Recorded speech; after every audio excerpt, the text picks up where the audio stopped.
Hi and welcome to Blossom Themes YouTube channel. In this video, I will show you how to create an online shopping site on your own with Blossom Shop Free and Pro WordPress theme. I will first walk you through the demo page of Blossom Shop Free theme, which is showing on the screen right now. I will then go through the features of Blossom Shop Free theme, and we will do the same for our Pro theme. Then we will download, install and activate the Blossom Shop Free theme, go on a quick customizer tour of the free theme, and finally we'll start creating our website. The steps I have shown in the video are easy to follow, and by the end of this video you'll have a complete stunning site that you will absolutely love. The video is quite long, so I have added the timestamps in the description box and also the comment section below, so let's get started. To access the Blossom Shop Free theme, you'll have to go to our website blossomthemes.com. From the shop section, go to free themes and click on Blossom Shop Free. If you scroll down, you will be able to see various features which we will come back to. But first, let's have a look at the live demo page of the Blossom Shop Free theme. To have access to the live demo page, just click on the live demo button right over here. And this is the live demo page of the Blossom Shop Free theme. So the first thing that you will see is the header section, which is the entire section over here. You will see the site logo, the header items, various social media links through which you can easily link your social media pages to your website, a top bar through which you can make important announcements, a navigation menu on the primary and the secondary locations, a beautiful banner slider. And if you come down, this is the service section through which you can easily display information about the service that your site or your shop provides. And this is the recent products section through which you can easily display your recent products to your users or visitors. Come down, this is the featured area section, and this is an important section because you can easily feature the posts and pages that you absolutely don't want your visitors to miss out. Over here, you can feature your bestseller products. This is the About section, and over here, you can easily display the information about you and your company and your shop to your visitors. This is the Testimonial section, and over here, you can easily display the reviews that are given to you by your users, and you can display it like this with their images, names, their title, and what they have to say about you and their experience with your site. And this is the call to action section. This is the blog section. So from here you can easily feature your articles, your blog posts that you want your visitors to check out. And this is the client section. Over here you can easily feature the logos of the clients that you have already worked with, and this is how they're going to appear, all of your client logos in your client logo section. And this is the Instagram section. So from here you can easily integrate your Instagram section to your website, and if your visitors click on the images, they will be able to take a look at your Instagram posts. And if they click on follow me button over here, it will take them to your Instagram page, and from here they can see your work, they can DM you and directly get in contact with you. You can also feature a newsletter section such as this one, and this is also very important for email marketing. This is the footer area section. The free theme allows 4 different footer areas. This is the footer copyright text, and from here you can easily edit out the footer copyright text. From the free theme you can edit out certain portion of your footer copyright text, but the entire footer copyright text can only be edited out from our Pro theme. And over here you can easily feature the payment support image through which you can easily tell your visitors about the payment options that they have. Go to the top. So let's go ahead and check out the pages. Let's go ahead and check out the shop first. So this is how your shop is going to look like, and the products will be featured over here. It also features a sidebar. The shop sidebar can easily be customized according to your choice. And if your visitors click on one of the products, this is how the product is going to look like, and as you can see, they can easily zoom into the images and have a better look at the product. And also the sales ribbon will be displayed if your product is on sales.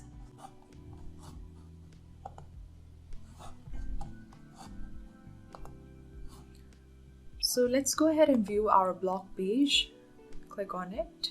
So your blog page has its own featured area, and if you scroll down, on the left hand side are the blog posts and on the right hand side are the sidebar widgets. So let's go through our blog post first. This is how it is going to look like on your blog page.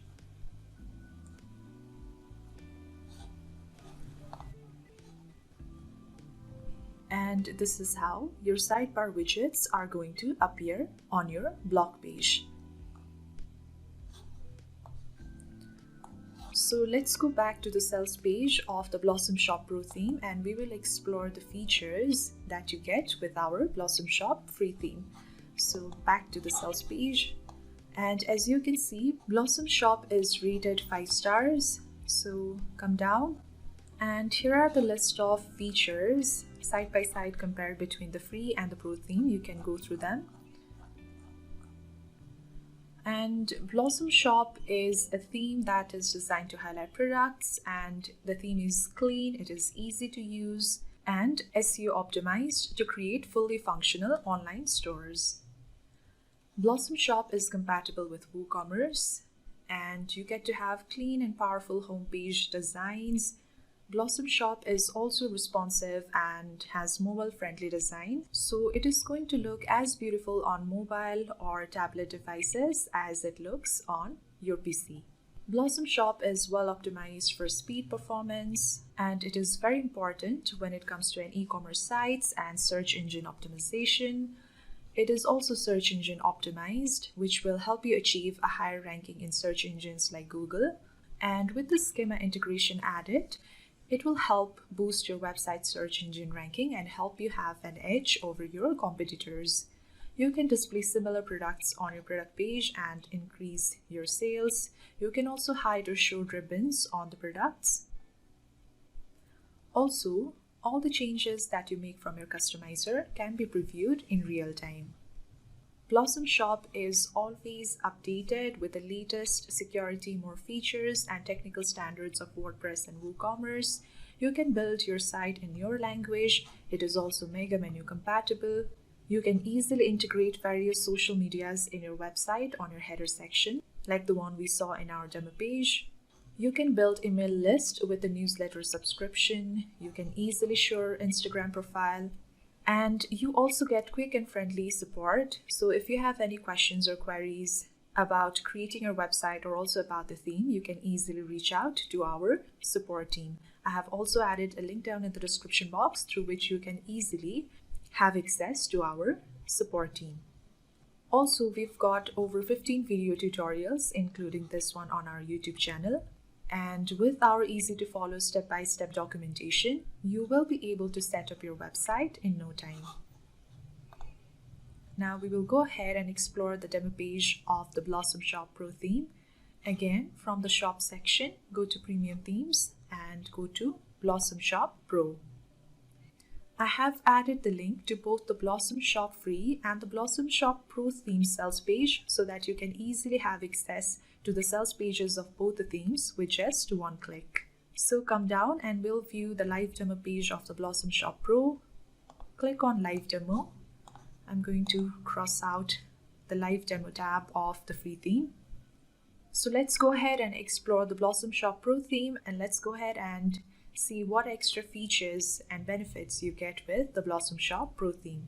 So about the header section, having the navigation menu, a site logo, and the banner slider, along with the social media section, and also adding various header items is the same as it was in the free theme, except you get to add the wish list header item along with the other header items in your header section in the Pro theme.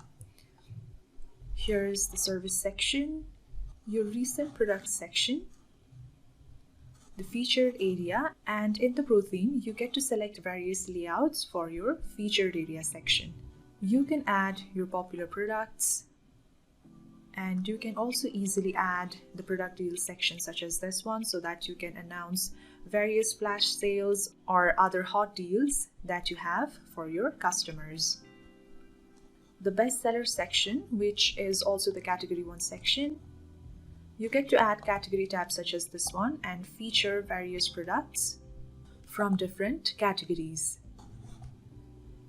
Similarly, with the Pro theme, you get to add the category to section and about section, the category 3 section, a category 4 section, and with all of these category 1, 2, 3 and 4 sections, you can easily add your best reviewed products, you can add products and sales, you can add feature products, your best sellers, and so on. Your testimonial section, and you get to choose the layouts for your testimonial section with the Pro theme. A call to action section, again, even for this one, you get to choose a different layout. Your blog section and the client logo section along with the Instagram, newsletter and the footer area section. You also get to add your contact information in your footer area, and you also get extra for footer areas with your Pro theme. And you can edit out the entire footer copyright text as per your choice. You can hide the author link and the WordPress link with your Pro theme. And you can also feature the payment options images that are available for your users at the bottom over here. So let's visit the shop section of our Pro theme. So this is your shop page for your Blossom Shop Pro theme. You get to choose the featured image, and you also get to overwrite the description in your shop page. And also you get to choose various layouts for your product display.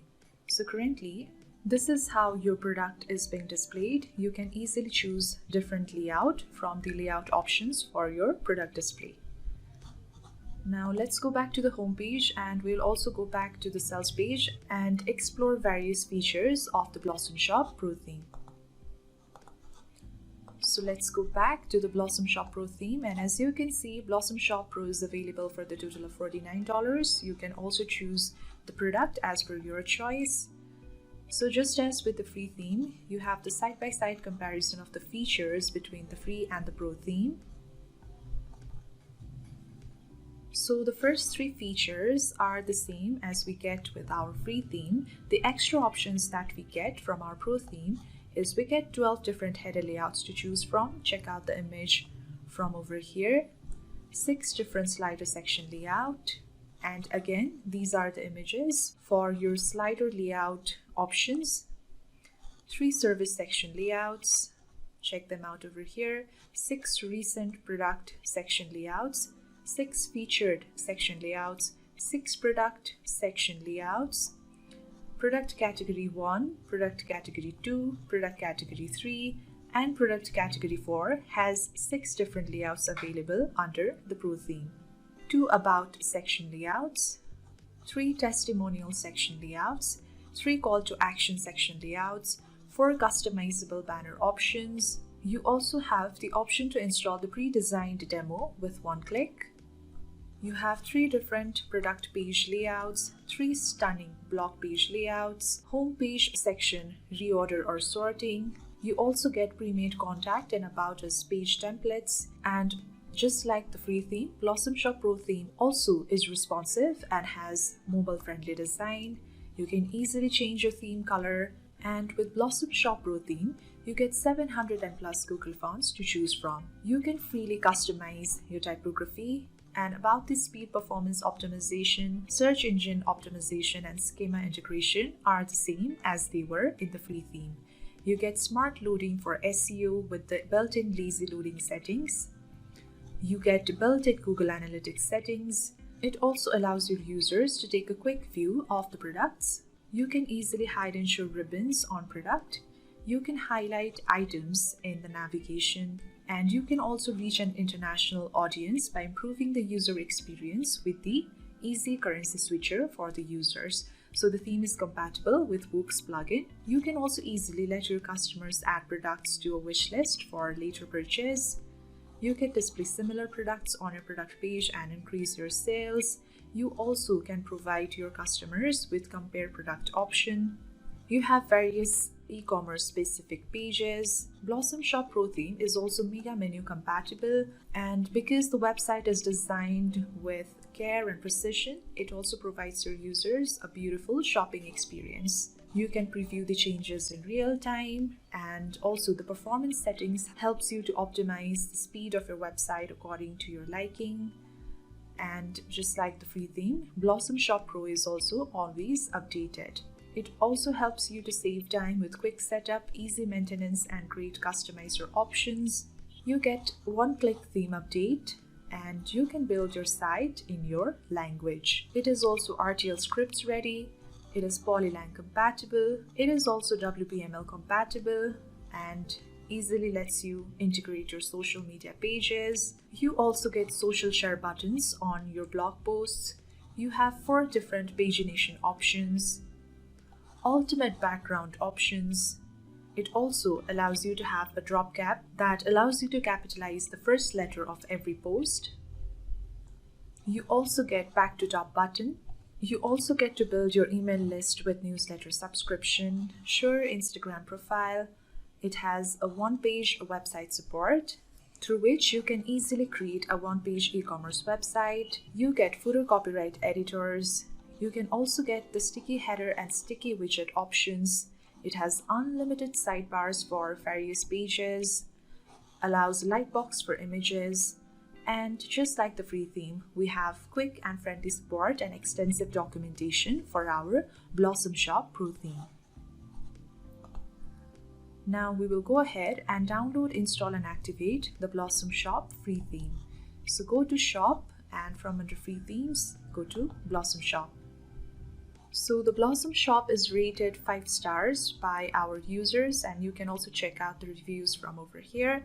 So to download the Blossom Shop free theme, click on download now, and you will not be charged a penny for downloading our Blossom Shop free theme. Go ahead and add in your email address, the first and the last name, and click on download now. And after you have filled in the relevant information and clicked on download now, your theme will be emailed to you in your email address that you provide over here in a zip format. Since I have already downloaded the theme, I will now show you how you can install and activate the Blossom Shop free theme. To install and activate the Blossom Shop free theme, you'll have to go to your dashboard first, and from under Appearance, click on Themes, then click on Add New and Upload Themes. So from here, you can either drag or drop the file that you received in your email address in the zip format, or you can simply click on Choose File and select the file, open it, and click on Install Now. As you can see, the theme has been installed successfully. Now the next step would be to activate the plugins that will be required for you to add certain features on your website. So click on Begin Activating Plugins, then select all of them, and from the drop-down option, click on Activate and click on Apply. So the plugins have been activated successfully, as you can see from the screen. Now we will go back to our dashboard, and from under Appearance, go to Customize, and you can open the link in the new tab. So these are the customizer settings that you get with the Blossom Shop free theme. I will go ahead and give you a quick tour of all of these settings that you get one by one.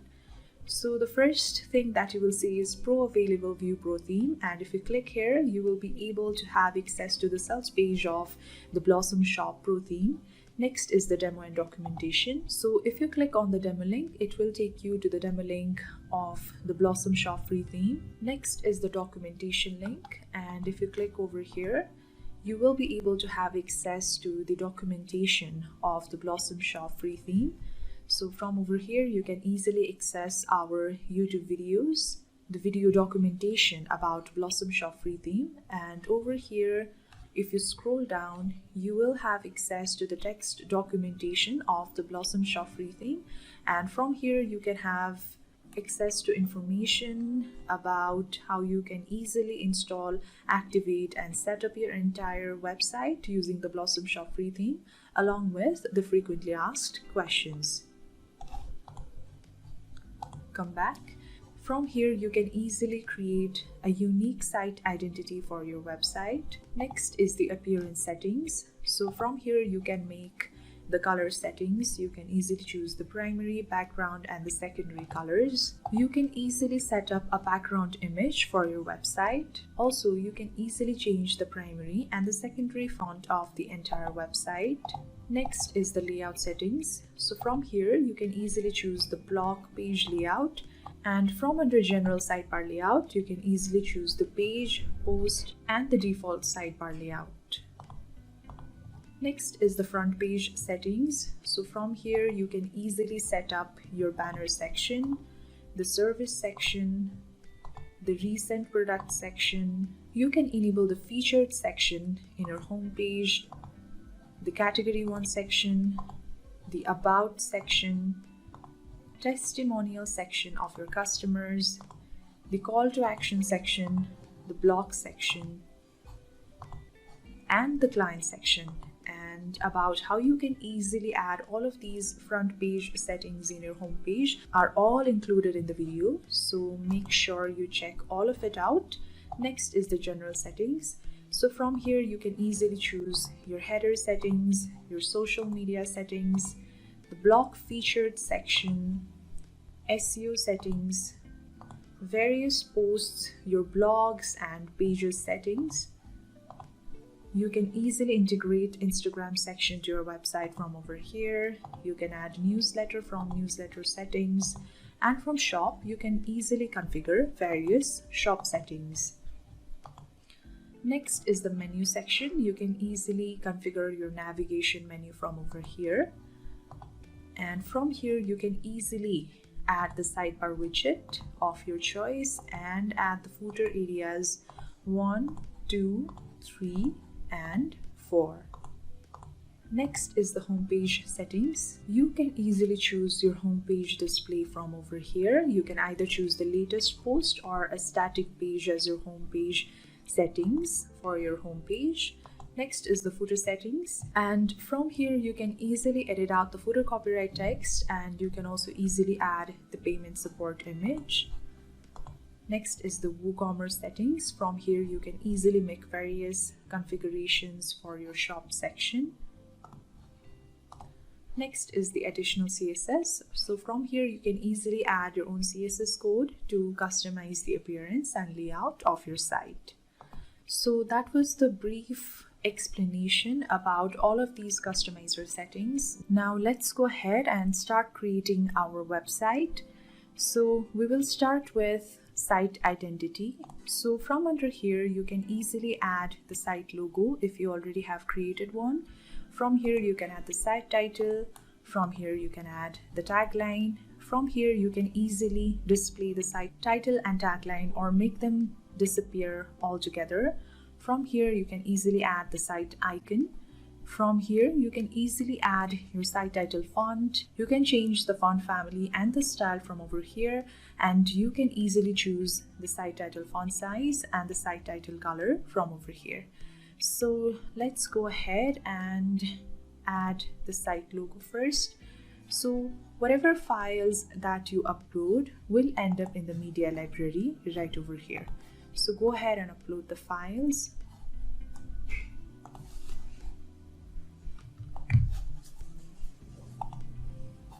Select the image, click on select, and you have the option to crop the image or to skip cropping altogether.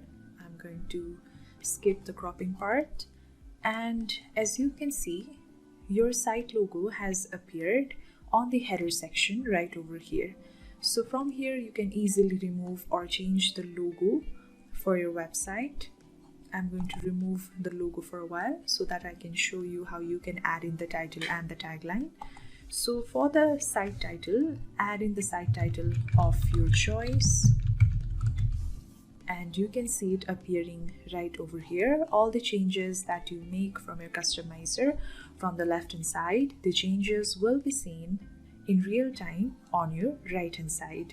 And over here you can easily change the tagline.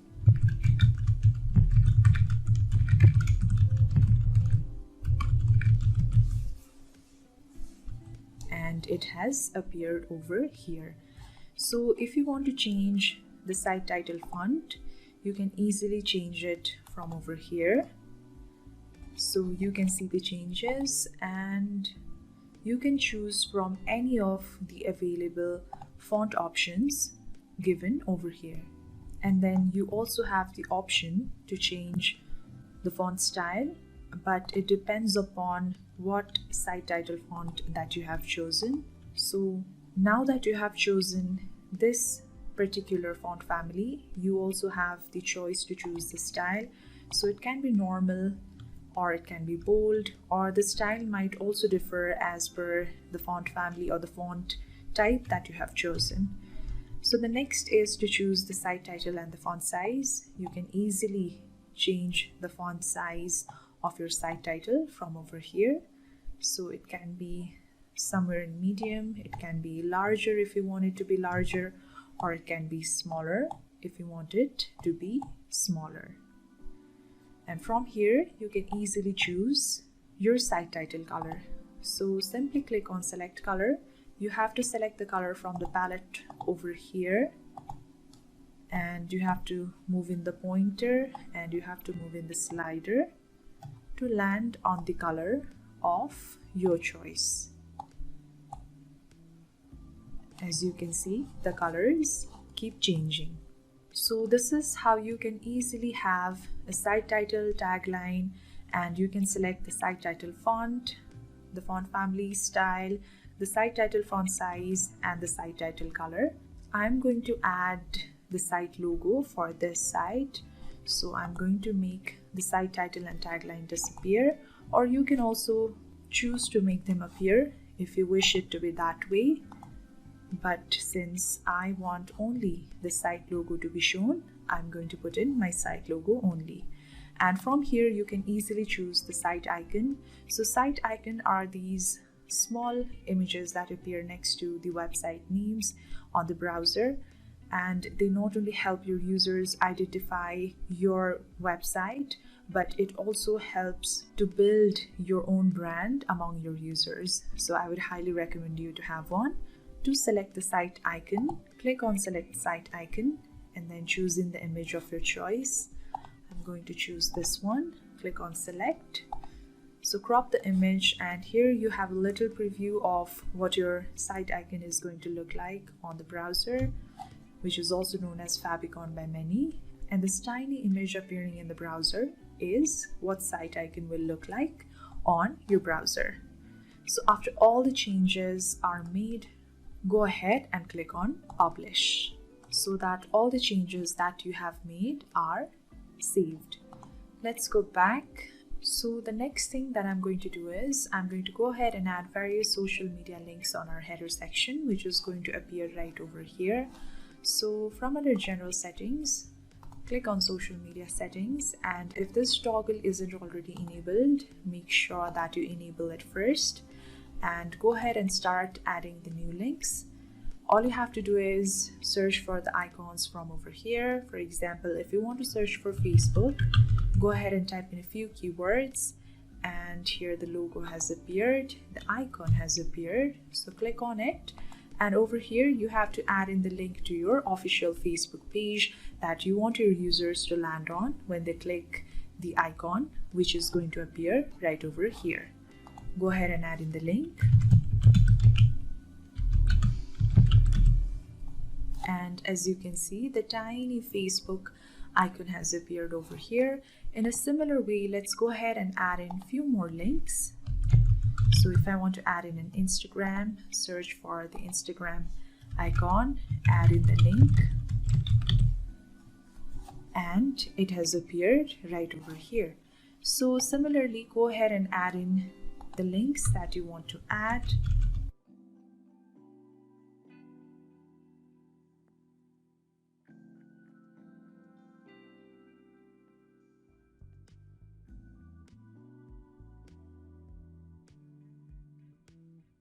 And after you have finished adding all of the social media links, as you can see, all the social media links that you wanted to add have appeared on your header section right over here. Now go ahead and click on publish to save the changes. Let's go back. Next, I will show you how you can easily configure the header items that are showing right over here. They are showing right now, but just in case if they were not showing, I will show you how you can easily make the header items display. So for that, right above social media settings, click on header settings, and here you will find many different options through which you can easily configure your header items. So the first option is to enable the top bar, and if you enable this, the top bar will be enabled, and from here you can easily change the title which is showing over here. You can change the button label from shop now to anything else, and like this you can easily add the call to action note and also add a CTA button right over here. And over here you'll have to add in the button URL so that when your users click on the button, they land in a specific page or a post. So just for example, if you do not want this title, you want to add something like this, then it is going to be displayed over here, and from the call to action button label, you can easily change it. So this is how you can change the title and the button label. I'm going to revert it back.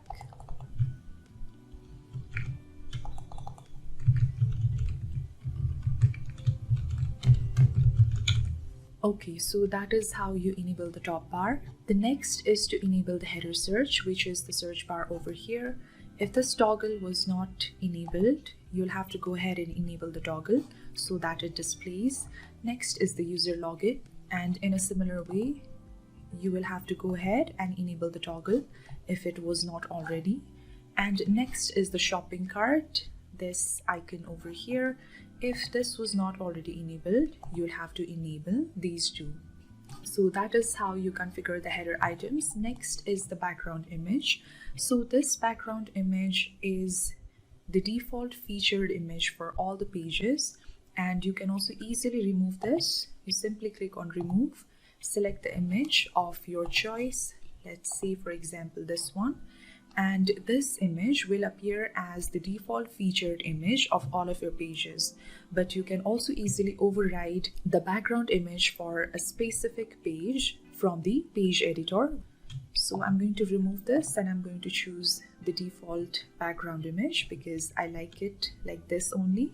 And again, after all the changes made, go ahead and click on publish. Now we will go back and we will start configuring our entire website, but because our website is completely empty for the time being, I will go ahead and add few posts so that we have enough posts to create a website. So let's go ahead and start creating our very first post. To create your very first post, you'll have to go back to the dashboard, and then from under posts, go to add new, click on it. I have also added a link in the description box below to a video which will show you in detail how you can easily create your very first post using the Gutenberg editor. That video covers this topic in detail, so make sure you check that out. So from here you can add in the title, from here you can add in the content, and from here, from under document, you can easily add new category and assign them to your post. You can add the tags, add the feature image, and over here you can easily add an excerpt. So these are the sidebar layout for your post. I will not go into this for now. I will come back to it when I am explaining the layout settings from the customizer. So I'm going to go ahead and add in a dummy title and a content. So I have added in the title and the content. Now from under documents, okay, before that, if you want to add in an image such as this one, you simply click on the plus icon, select the image and choose from the media library, or you can also upload it. Select the image of your choice, click on select, and this is how you can add it. Now from under document, go ahead and add in the categories. So click on add new category and start adding the category names.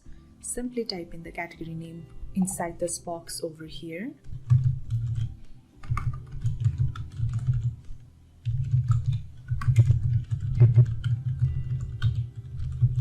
click on Add New Category. And in a similar way, you go ahead and keep adding the categories with the name of your choice.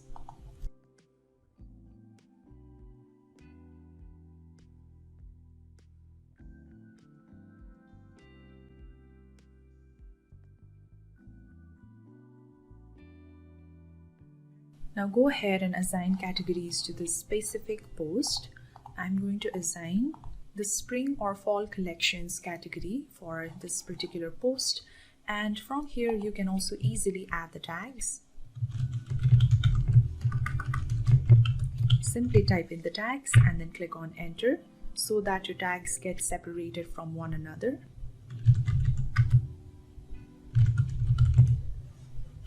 In this way, you can go ahead and keep on adding new tags, and from here you can add in the featured image.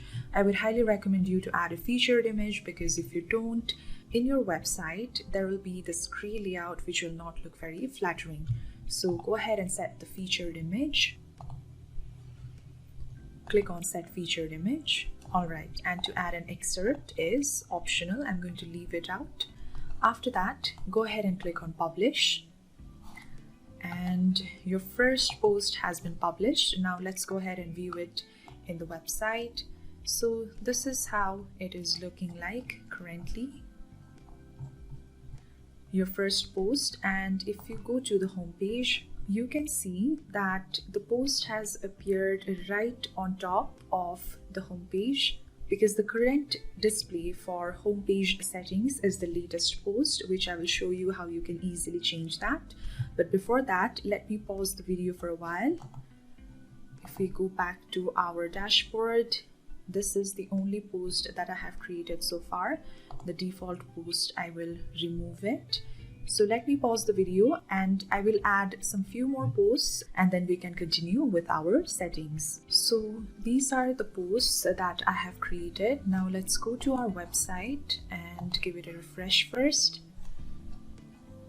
So currently the blog posts are showing on our home page, and this is how our website is looking like currently.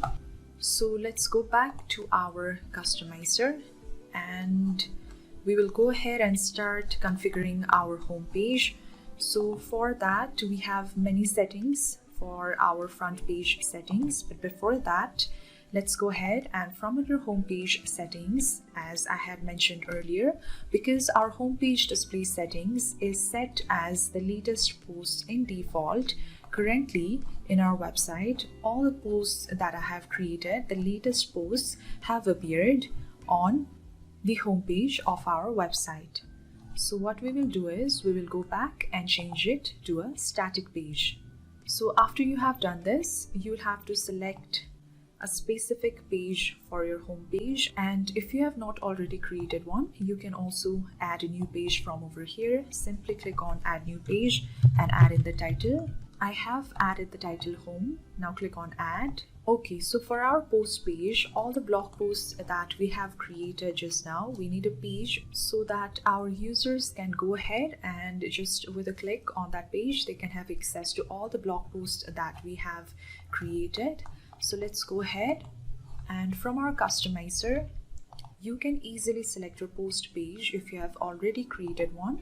If not, click on add new page and then give your new page a title. Then click on add. So your home page and the post page will both be added in the navigation menu, and I'll show how you can do that when I'm covering the navigation menu section. So go ahead and click on publish, and now if we go back to our website, give it a refresh, we have a static page as our home page. Now we will go back to our customizer and we will configure the other customizer settings. Go back and give your customizer a refresh, just so that all the changes that you have made also shows on the customizer over here. Now we will go ahead and configure our front page settings, starting with the banner section. So for your banner section, you have three different options. That is to disable the banner section altogether, to have a static or a video call to action banner, and if you select this option, you will have the option to add a header video. So for that, click on select video and you can upload the file from over here, or if you have already uploaded your video, it will be stored in the media library section over here. So go ahead and select the video that you want to add, and as you can see, that video will be shown as your banner. And if you scroll down, you can easily change the title, the subtitle, the banner label, and the banner link from over here. So if you want to change the title,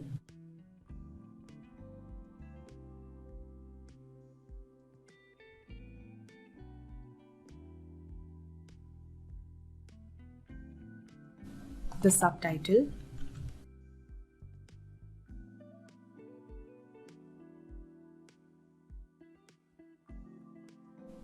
the banner label, and you will have to add in the banner link to the post or the page from over here. So this is how you can change it. Now, instead of this video, if you want to feature one of your videos from your YouTube channel, you can also do that. Simply go to YouTube, and if I want to feature one of the videos from over here, let's say this particular video, then all I have to do is I'll have to copy this link, remove the current video, and add the link from my YouTube video, and here that video will be featured as my banner video. And changing the title, subtitle, banner label, and the banner link are the same process, just as I showed you. And instead of the videos, let me quickly remove this. Instead of the videos, you want to add in a static image. You can choose the image from over here. This is the suggested image. So if you select the suggested image, that is going to appear right over here as your banner. But if you want to choose your own image, simply click on hide image, click on add new image, select the one of your choice, and you also have the option to crop the image. Click on crop image after you have finished cropping, and this is how your banner will look like with the image of your choice, a static image of your choice. And again, changing the title, subtitle, banner label, and the banner link is the same for the static image as well, as I showed you earlier.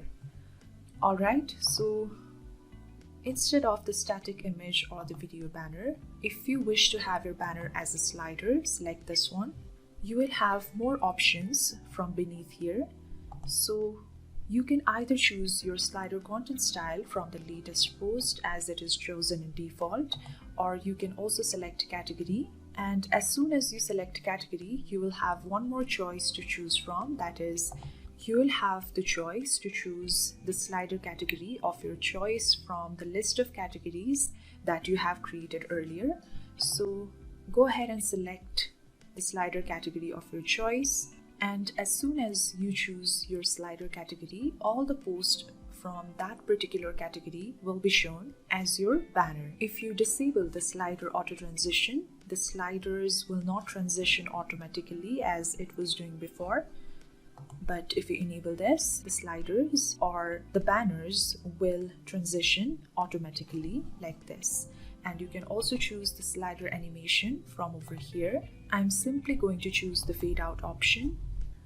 And from the slider read more, which is this label over here, you can easily change the read more from shop new arrivals to anything else that you want to. And after all the changes made, go ahead and click on publish. Now we will go back to our website, give it a refresh, and as you can see, this is how our banner is looking like. Let's go back. So from the service section, you can easily let your users or visitors know about the services that you provide. If you take a look over here, you will see that you will have to add the text and the Blossom icon text widget for your service section. So go ahead and click on add widget. I have searched for the icon text and the widget has appeared. Click on it, add in the title,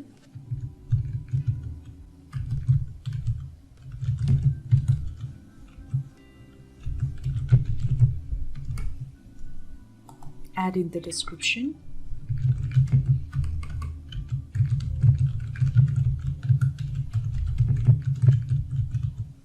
And as you can see, the changes have been applied and it is showing over here. Upload the image now.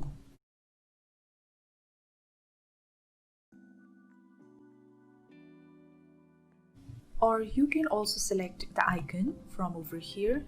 If you find the icon of your choice, then you can easily select the one and upload one from over here. So we have added our first service widget. Now you can go ahead and add the read more label and the read more link from over here. You can also choose to open the link in the same tab if you have added. Since I don't want to add the link or the read more label, I'm going to go ahead and click on done. So the first widget has been added to our service section. In a similar way, let's go ahead and add 4 more. So go ahead and again add in or search for the blossom icon text, add in the title, description, and upload the image.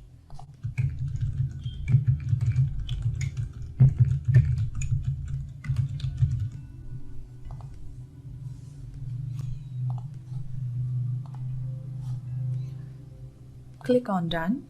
Now I will go ahead and add 2 more widgets following the same process.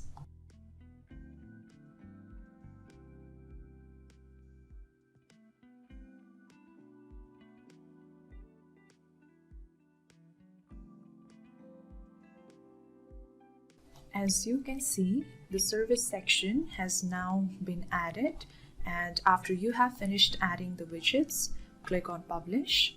Now let's go back to our website, give it a refresh, and as you can see, the service section has been added. Now let's go back.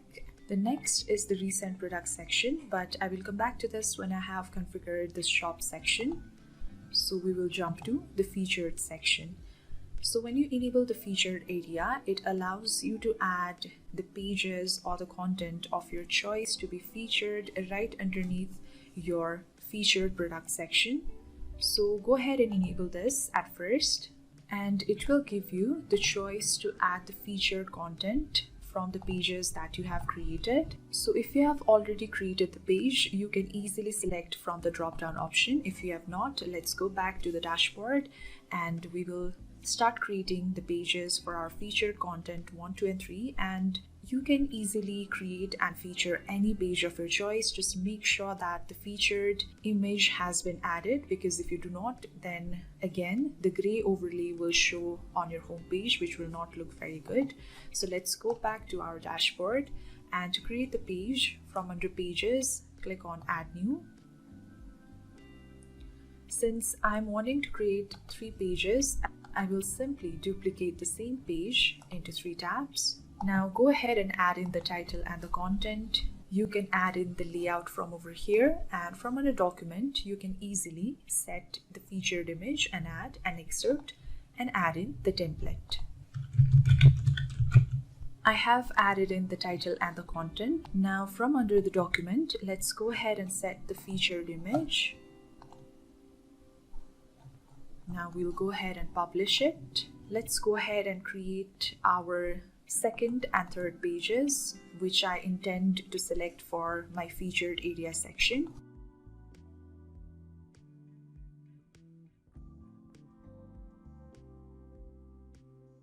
Now that the pages have been created, let's go back to our customizer, and I'm going to disable and enable this just as a way of refreshing the customizer. Now let's go ahead and choose our featured content number 1, the pages that we've just created.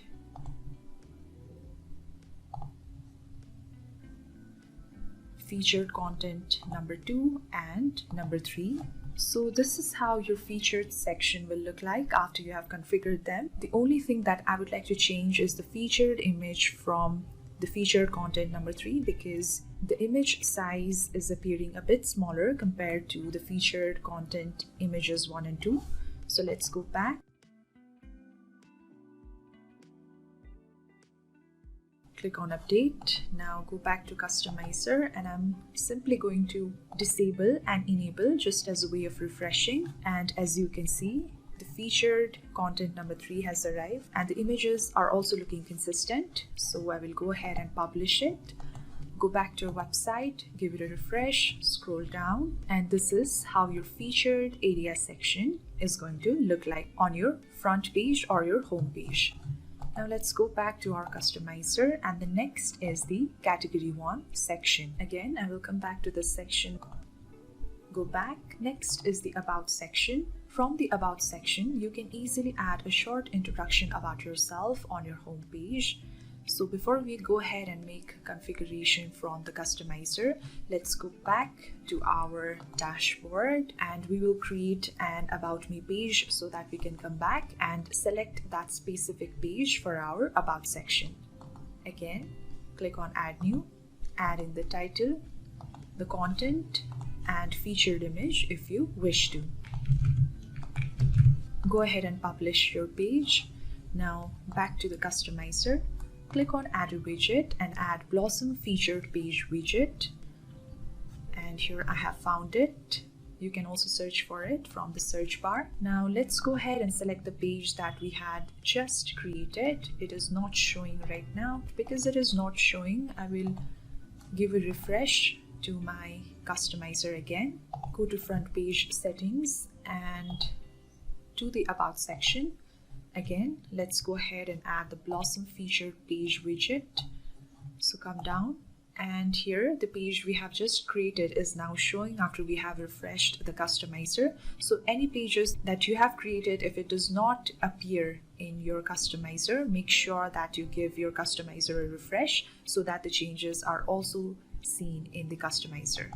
As you can see, the about section is now showing, and you also have the option to show the full page content, and it gets shown like this. The entire content will be shown in your about section, and you also have the option to show the featured image, but because we have not selected any for our about section, it is not appearing.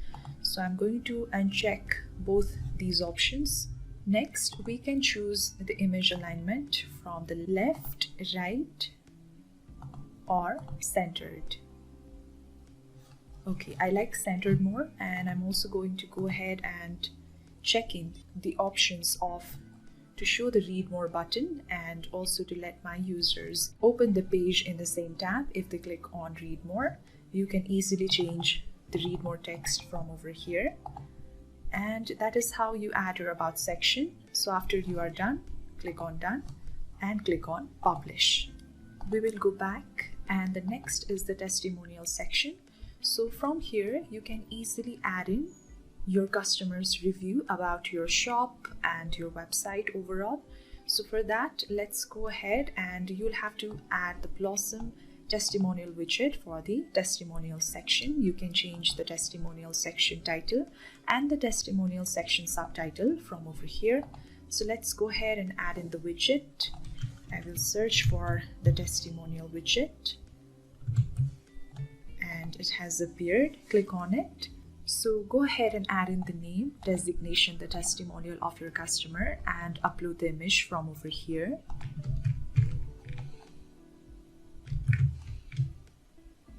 And click on upload image. You can upload the file from over here, or select the one from the media library. And as you can see, your customer image has appeared. So now go ahead and keep on adding the widget and keep on adding the testimonial. Again, click on add a widget and add the Blossom testimonial widget. Add in the name, designation, testimonial, and upload the image. I will go ahead and add 3 more widgets following the same process I had shown you in the testimonial number 1 over here.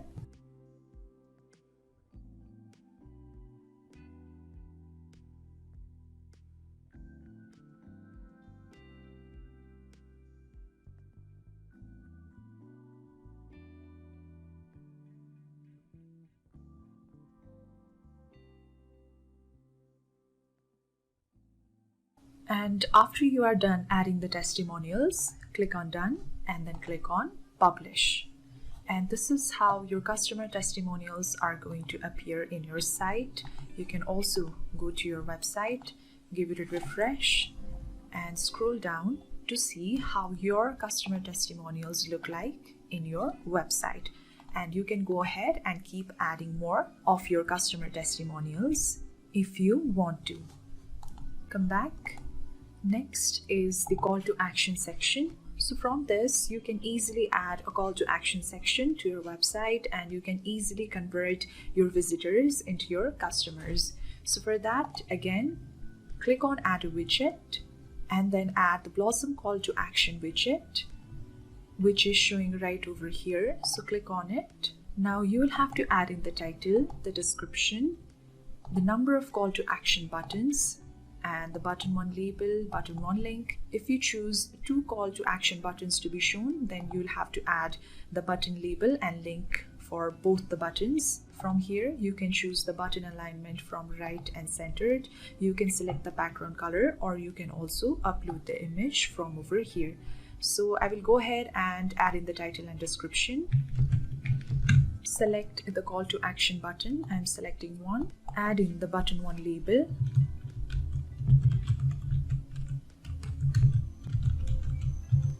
And then add in the button 1 link over here. So you can choose the button alignment from right to centered. I have chosen right, and you also have the option to let your users open the call to action section in the new tab. I'm unchecking this option, and from here you can easily select the background color. So choose in the color palette, and then after you have chosen the color palette, go ahead and move in the pointer and the slider to select the color of your choice. I'm going to go ahead and add an image for this one. So click on upload, select the image of your choice, and that particular image will be displayed in your call to action section. So after you have made all the necessary configurations, click on done and click on publish. Now if you go back to your website and give it a refresh, right underneath the testimonial, your call to action section has also appeared. Let's go back, and the next is the blog section. So all you have to do is you have to enable the blog section in your home page, and you can change in the blog title from our blog to anything else. You can choose the blog description, which is written over here. You can change it easily. You can change the read more label over here, and you can change the view all label from read all posts to anything else. And after you have made the necessary changes, click on publish.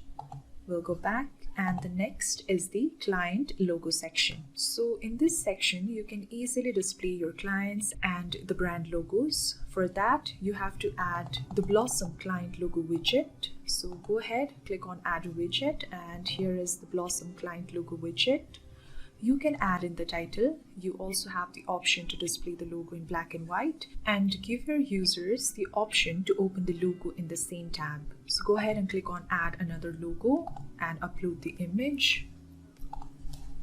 Add in the featured link to the page or the post that you want your visitors to land on when they click on the logo image over here. And in a similar way, go ahead and keep on adding all the logos, the client logos.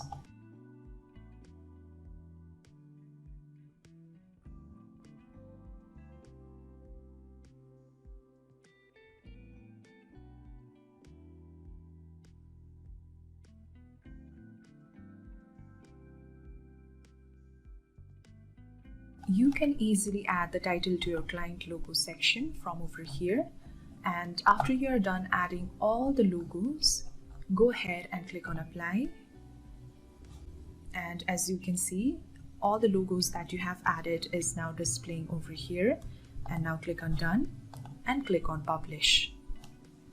If you go back to your website and give it a refresh, scroll down, here your client logo section is going to appear like this. So that is how you add the client logo section to your website.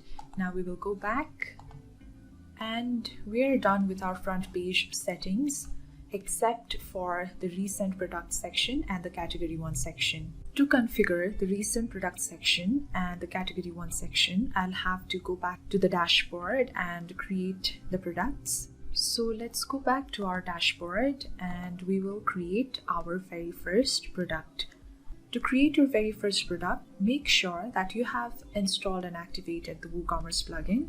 To check that, go to Appearance and click on Getting Started. So from here, check whether or not the WooCommerce plugin has been installed and activated. If it is not installed and activated, make sure that it is installed and activated. So from under WooCommerce, go to Products and click on Add New. I will not go into the details of creating a product. I will simply give you a brief explanation. So over here, you have to add in your product name. Here you have to add in the description.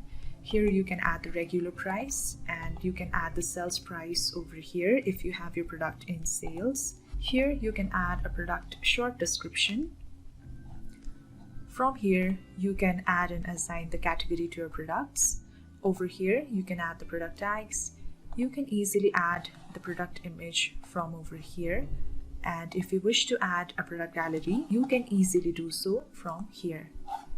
So let's go ahead and add our product name, add in the description and the short description over here, add in the prices. You can add categories by clicking on Add New Category and simply add in the category, then click on Enter. Similarly, you can go ahead and add more product categories and assign them to your product when you add them.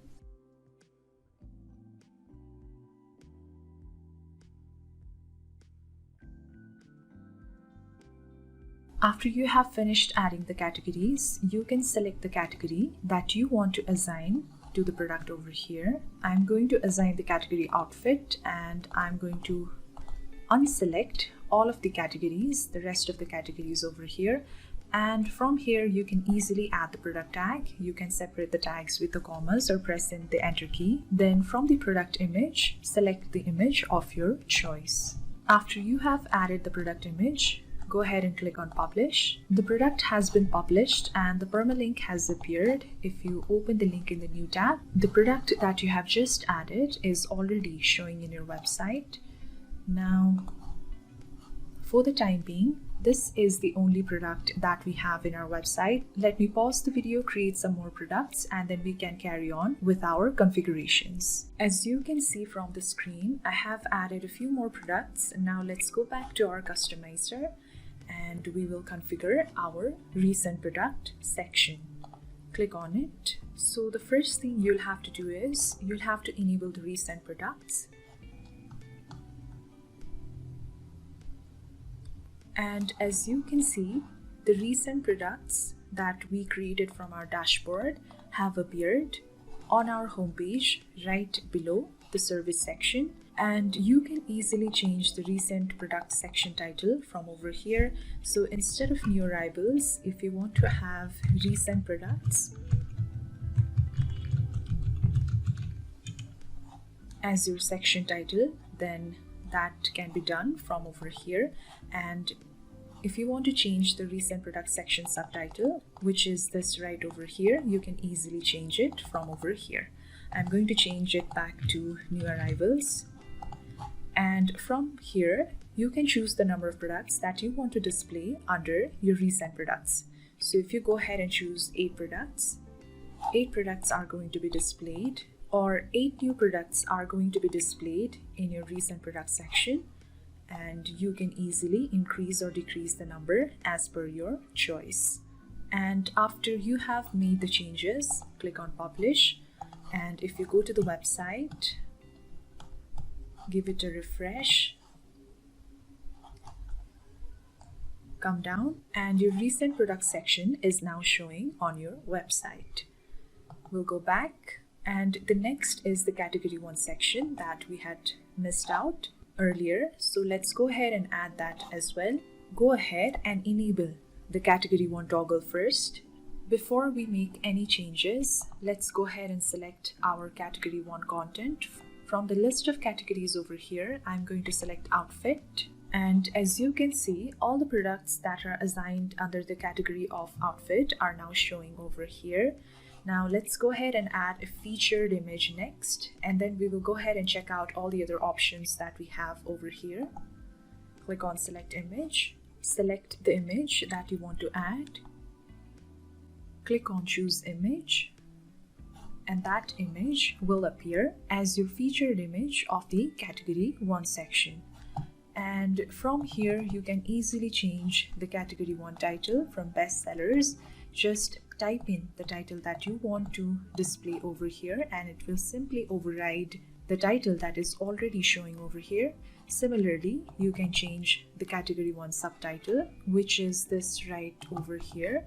Come down, and also you can change the category 1 feature title, the subtitle, and the category 1 featured button label, the discover now button label to anything else that you want to. You can easily override it by typing the title of your choice over here, adding the featured button URL over here so that when your visitors click on it, they land on a specific page. Add the link to that specific page over here. And we've already chosen the category 1 content and the category which was assigned to the products. They are showing right over here. And from over here, you can change the category 1 button label, which is this one showing right over here, from shoppable products to anything else that you want. And after you have finished making the changes and you're happy with it, go ahead and click on publish. Now go back to your website, and if you go ahead and give it a refresh, your category 1 section has now appeared in your website right below the featured section. So these are the changes we've made so far on our website. Now let's go back to our customizer. We are finally done with all of our front page settings. Now let's go back, and the next thing that we will do is, to complete our header section, we will go ahead and add the navigation menu to our website on both the primary and the secondary menu locations. There are 2 ways through which you can add menus to your website. One is from the customizer over here, and the next one is from the dashboard itself. I will also add a link in the description box below to a video that will show you in detail how you can easily add a navigation menu to your website. For now, I will be adding menus from the customizer. So for that, go to menus. After you've clicked on it, click on create menu, and then you have to give your menu a name, and then select the menu location. It can be either primary or secondary. Primary location is the location showing over here, and this is the secondary location. So for now, I'll be selecting primary menu location. Click on next, and now you'll have to start adding items to your menu. For that, click on add items, and then you can add in the pages, you can add categories, your products, your posts, and so on. I will add my home and my blog page, and also I would like to add the about page to my menu, but because the page name is too long, it is not going to look very good. So what I will do is I will add the custom link. The URL will be added over here and the link text will be about. So I'm going to go ahead and open the about section in the new tab, copy the link, and add the URL to the URL box over here, and in the link text I'm going to add about. Click on add to menu, and that is how you add the custom links to your menu. Next, I will show you how you can easily create a drop-down menu. For that, I'm going to select all of the items from under products, and what I'm going to do is I'm going to put all products right on top, and that is how you can sort and toggle your items in your menu, just like this. If you want to add about right before home, you simply have to drag it and drop it, just like this. So for creating the drop-down menu, all you have to do is the items that you intend to put as the sub item under one particular menu item, simply drag the item and slide it to the right and drop it. Similarly, for the second item, drag it to the right and drop it. We will do that for all of the other items over here. So So this will create a drop-down menu over here like this. So these are the items that I want to add in my primary menu. Now go ahead and click on Publish after you have made the changes. Now following the same process, we'll go ahead and configure our secondary menu over here. Go back and then click on Create New Menu. Give your new menu a name. Select the menu location to secondary. Click on Next. Click on Add Items, and similarly you can add items from the list of available items over here. So for my secondary menu, I'm going to add the shop, cart, and the checkout pages, which were already created in default.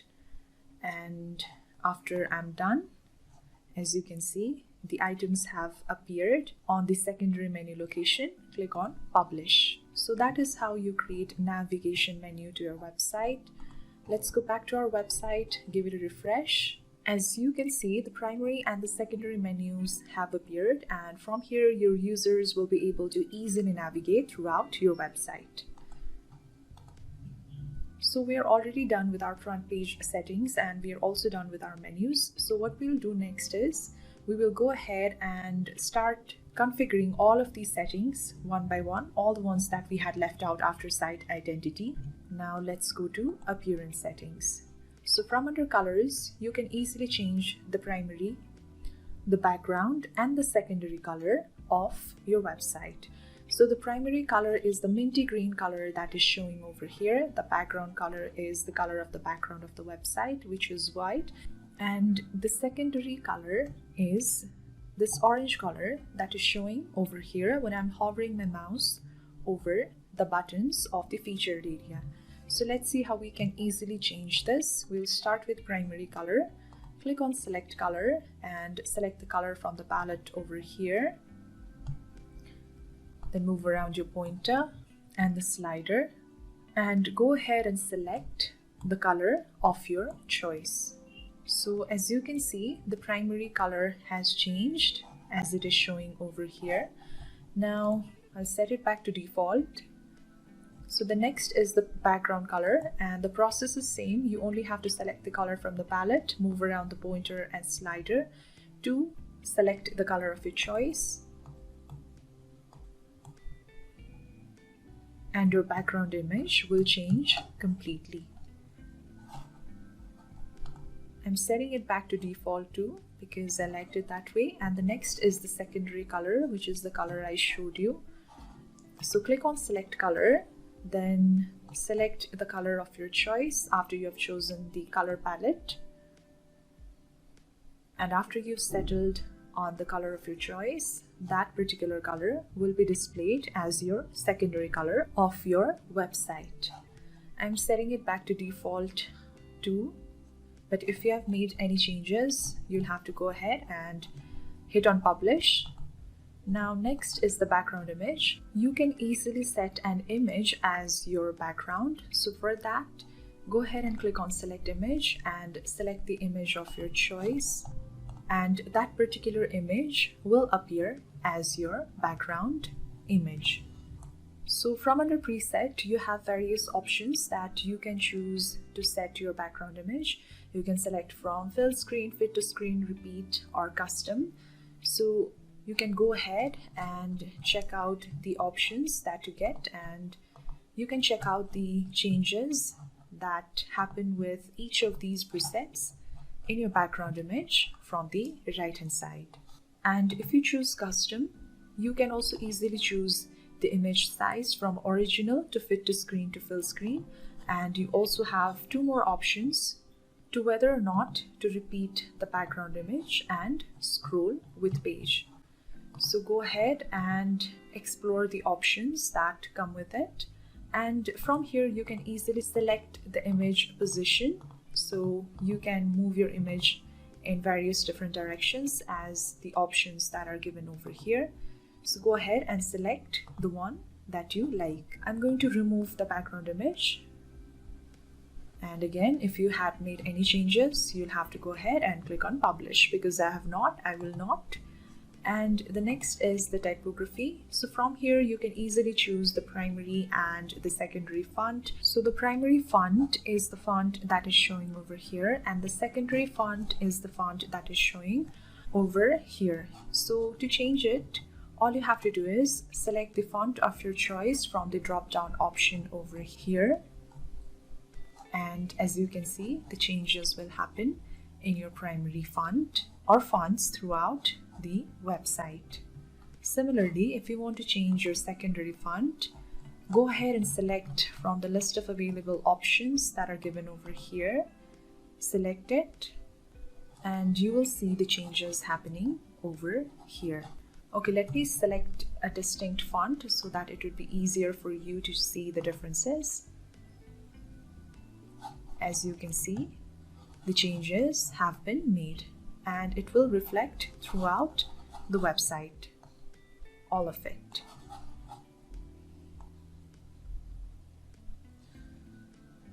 So you can easily go ahead and select the font of your choice and choose the one that you like the most. What I will do is I will revert it back to the way it was before. So if the changes have been made, you'll have to publish the changes. And I'm putting an emphasis on this because if you do not publish your changes, the changes will not be saved. So make sure you hit on publish after you have made all the changes from your customizer over here. Now we'll go back and we're done with our appearance settings. Next is the layout settings. So the first is the blog page layout. So let's go to our blog page first.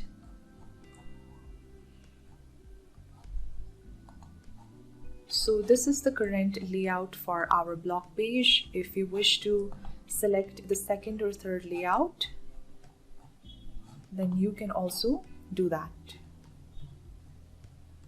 So just select the one that you think resonates the most with your brand or the one that's your favorite. I'm going to go ahead and select the second one. And this is what it looks like. Go ahead and click on publish. And the next is the general sidebar layout. So we've got three options under general sidebar layout. The first is the page sidebar layout, the second is the post sidebar layout, and the third is the default sidebar layout. I will start with the post sidebar layout. So for that, let's go ahead and open one of the posts first. So from here, you can easily choose the default post sidebar layout for all of your posts. As you can see from the screen, the fourth post sidebar layout has been selected, which is to have the right sidebar layout to our blog posts, and that is the one which is currently showing. So not only in this post, we'll just go back to my blog page again, and what I'll do is I will randomly open some of the blog posts, and if you go ahead and check them, all of them have the right sidebar layout set to them. And that is because the default sidebar layout for our post sidebar layout, for our blog posts sidebar layout, is the right sidebar layout. Now if you want a left sidebar layout, click on publish and you go back to the same posts and give it a refresh. The default sidebar layout for all these posts will be to have the left sidebar layout. Give it a refresh, and because you have selected left sidebar layout from your customizer, all of them have the left sidebar layout now. Now again, instead of these, if you select a full width sidebar layout, publish it and go back to the same posts and give it a refresh, you will see that the sidebar layout will disappear from all of these posts because the default sidebar layout chosen is the full width wide sidebar layout.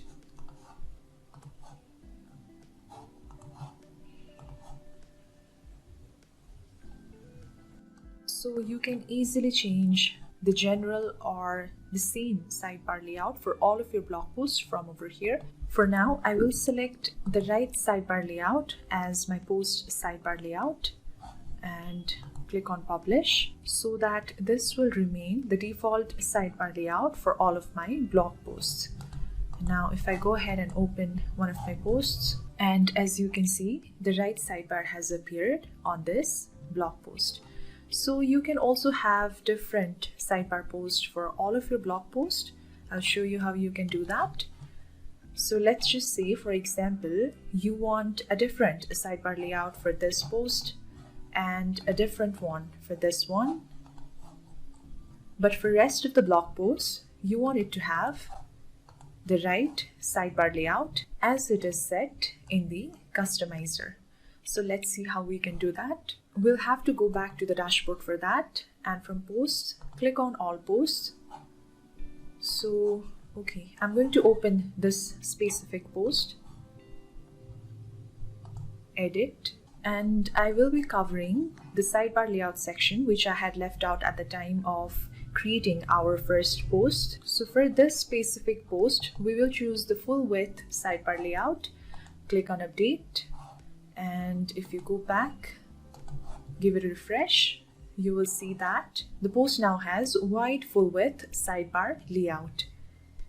Now for this particular post, again, I'm going to edit it the same way I edited the previous post over here. So from the dashboard, go back, and I'm going to edit this particular post. So currently the default sidebar layout is the right sidebar layout. What I will do is, from the bottom option to choose the sidebar template, I will choose the full width centered sidebar layout, click on update, and go back to the post, give it a refresh, and as you can see, the post now has full width centered sidebar layout. So both of these posts have different sidebar layouts to them as opposed to the default sidebar layout that we have selected from the customizer. And if we check the third post, which still has the default sidebar layout applied to it and no changes were made, so if you refresh this, and it still has the right sidebar layout.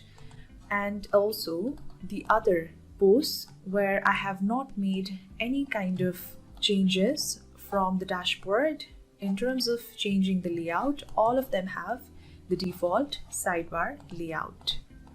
I'm going to cross all of these tabs.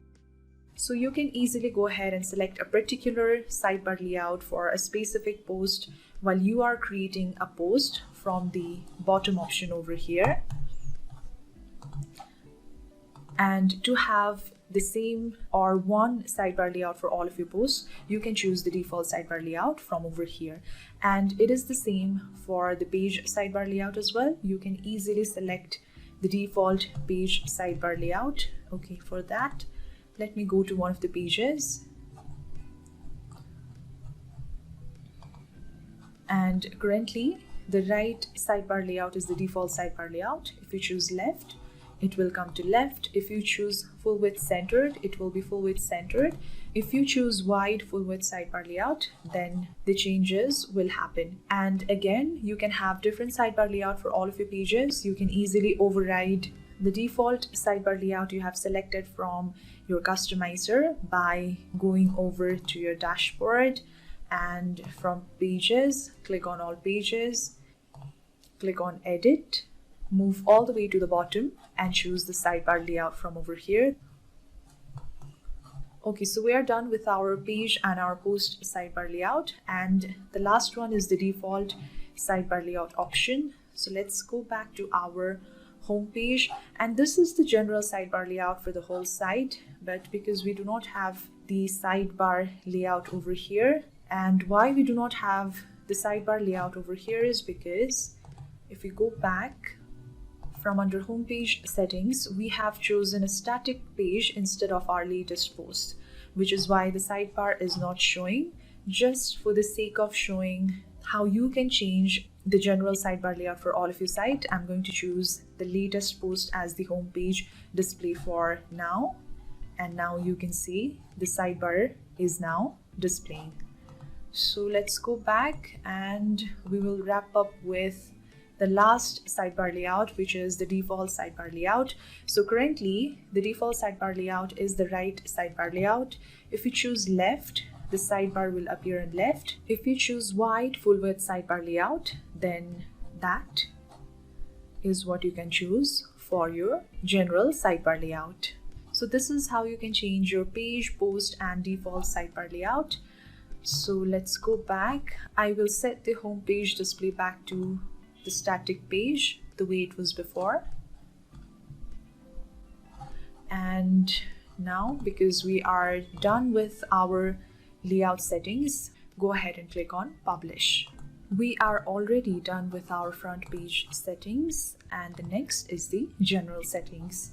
Also, under general settings, we are done with our header settings and the social media settings. Over here, you can easily go ahead and add more social media links if you want to. The next is the SEO settings. So the first option is to enable the last update post date. So scroll down to your blog section and go to your blog page. So here, as you can see, the updated date for all of your blog posts is showing. If you disable this, then the updated date will not show anymore. Next is to enable the breadcrumb. So the breadcrumb is, if you open one of your blog posts, then this, which is displaying over here, is the breadcrumb. If you disable this, then the breadcrumb will disappear. But I would highly recommend you to enable your breadcrumb, because it not only helps your users to navigate their way throughout your website, but it also helps in improving the inner SEO of your website. From here, you can easily choose the breadcrumb home text. So instead of home, if you want to add in the word of your choice, then that is what will display here. I will revert it back. Again, if you have made any changes, click on Publish. Now we will go back, and the next is the Post Blogs and Pages settings. So the first option is the product image crop. So what this will do is it will disable the product image cropping on your home page. So currently, all of the images that are showing over here, they are automatically cropped to fit into the predetermined dimension of the website. But if you go ahead and enable this, then the images will not be cropped anymore. As you can see over here, as the post domain it is disabled, the images will be cropped as per the predetermined dimension of the website or the theme. Next is to hide the prefix in the archive page. So archive pages are your category pages, your tags pages, and so on. So let's go ahead and open one of the category pages. And currently, because the option is enabled, the prefix is not being shown. If you disable this option, then the prefix, which is the category archives as it is showing here, will be shown. I'm going to hide the prefix. And the next is to enable the block excerpt. So as you can see, these are the excerpts. Let me go back to the blog page. So this is the blog excerpt, the summary of your blog post, which is showing in the blog page over here.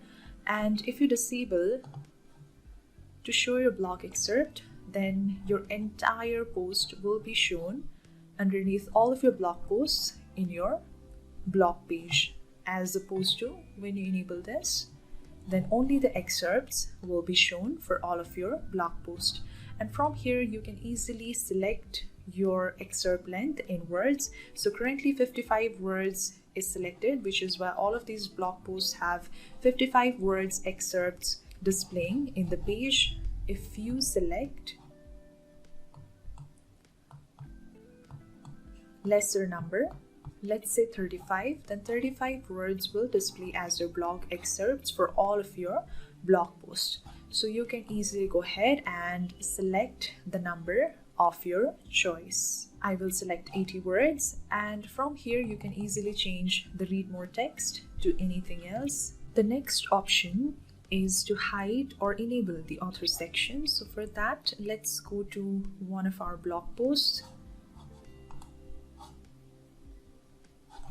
And if you scroll all the way to the bottom, this is the author section. If you enable to hide the author section, it will not show anymore. If you disable this, your author section will be shown. And the next option is to show the related posts, which are the posts that are showing over here. If you disable the option, then they will not be shown anymore, as opposed to when you enable them, they will be shown. And you can change the related post section title from recommended articles to anything else. Whatever you type in, it will override the current title that is written over here. Next option is to hide the category, which is showing for all of our posts over here. And it is the same if you, let me go back to our blog page again, just to be able to show you the changes more clearly. So all of our blog posts have category assigned to them, and if you choose to hide the category, the categories will not be shown anymore. If you enable the categories, then the categories will be shown for all of your blog posts. The next option is to hide the posted date.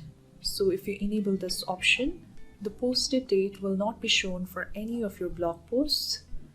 But if you go ahead and disable to hide the posted date, the posted date will be shown for all of your blog posts.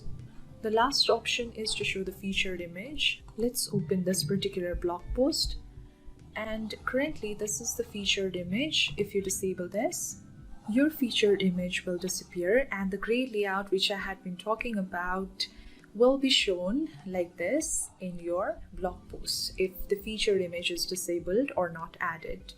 So because it is not looking very appealing, we will go ahead and enable our featured image because we like it this way.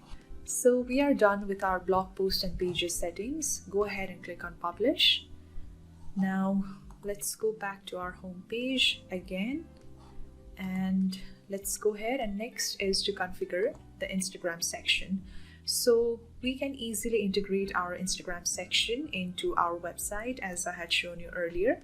So for that, go ahead and enable the Instagram section first of all. I will scroll all the way to the bottom so that the changes will be shown. So go ahead and click over here, and from here just go ahead and click on connect with Instagram.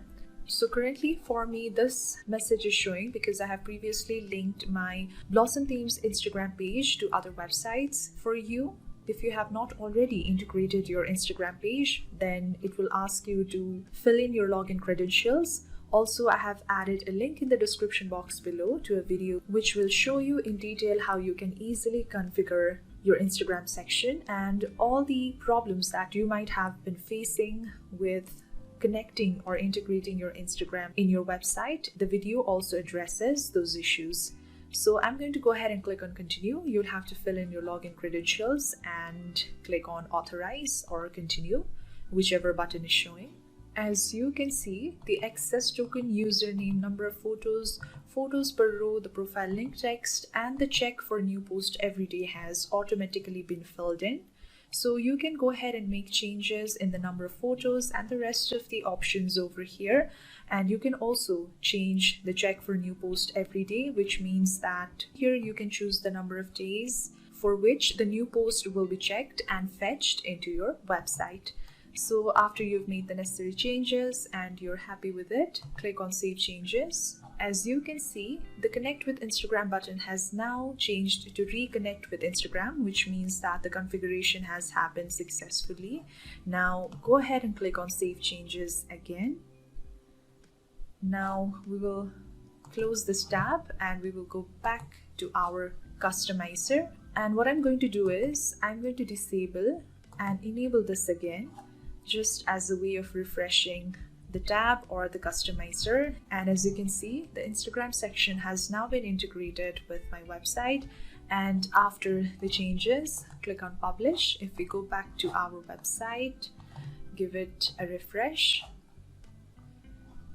you can see the Instagram posts are now showing. Let's go back to our customizer. And the next is the newsletter settings.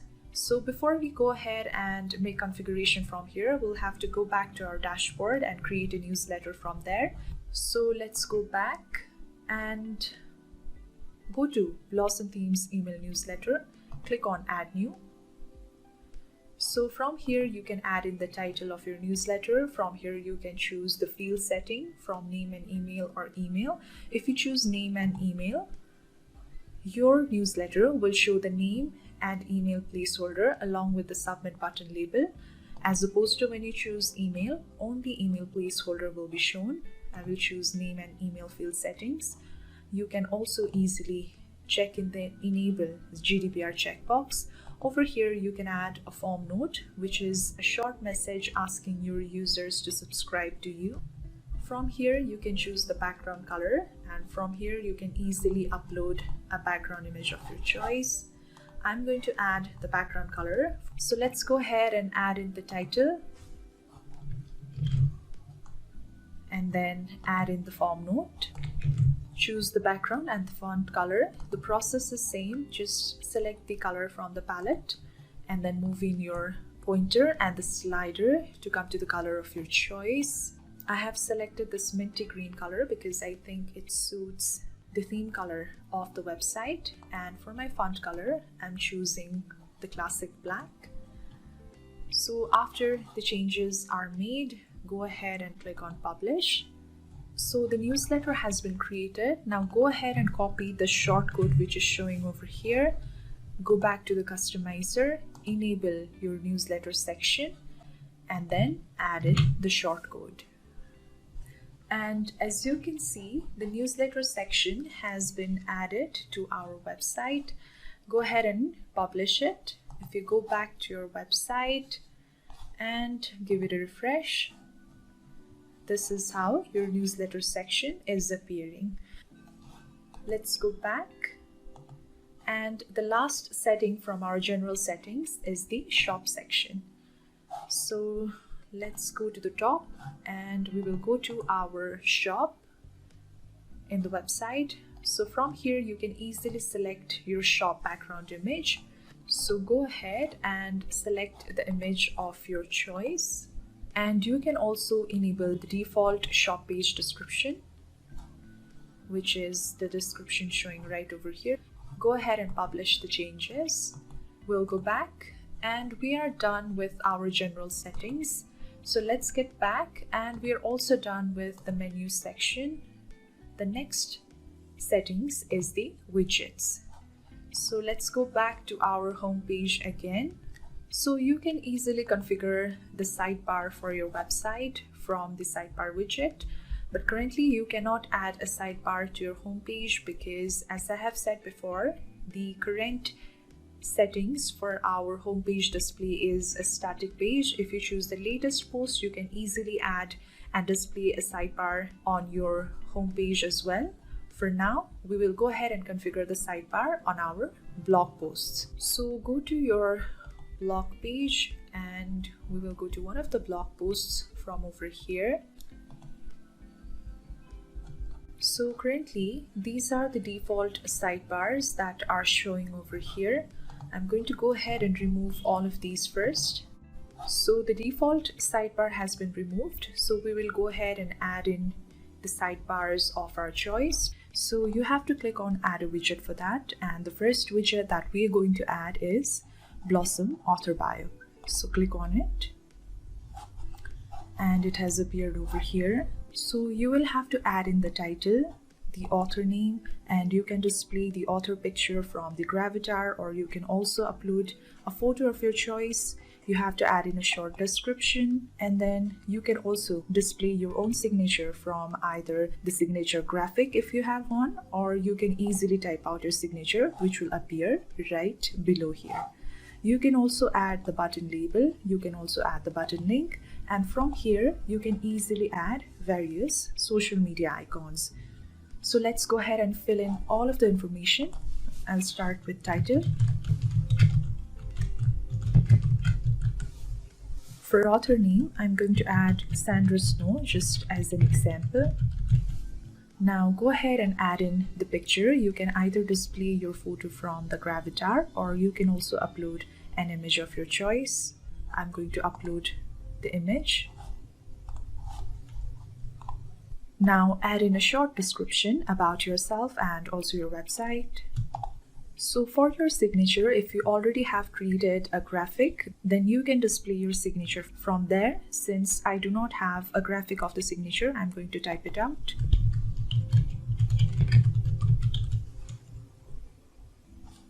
And here it appears like this. Next, you can add in the button label.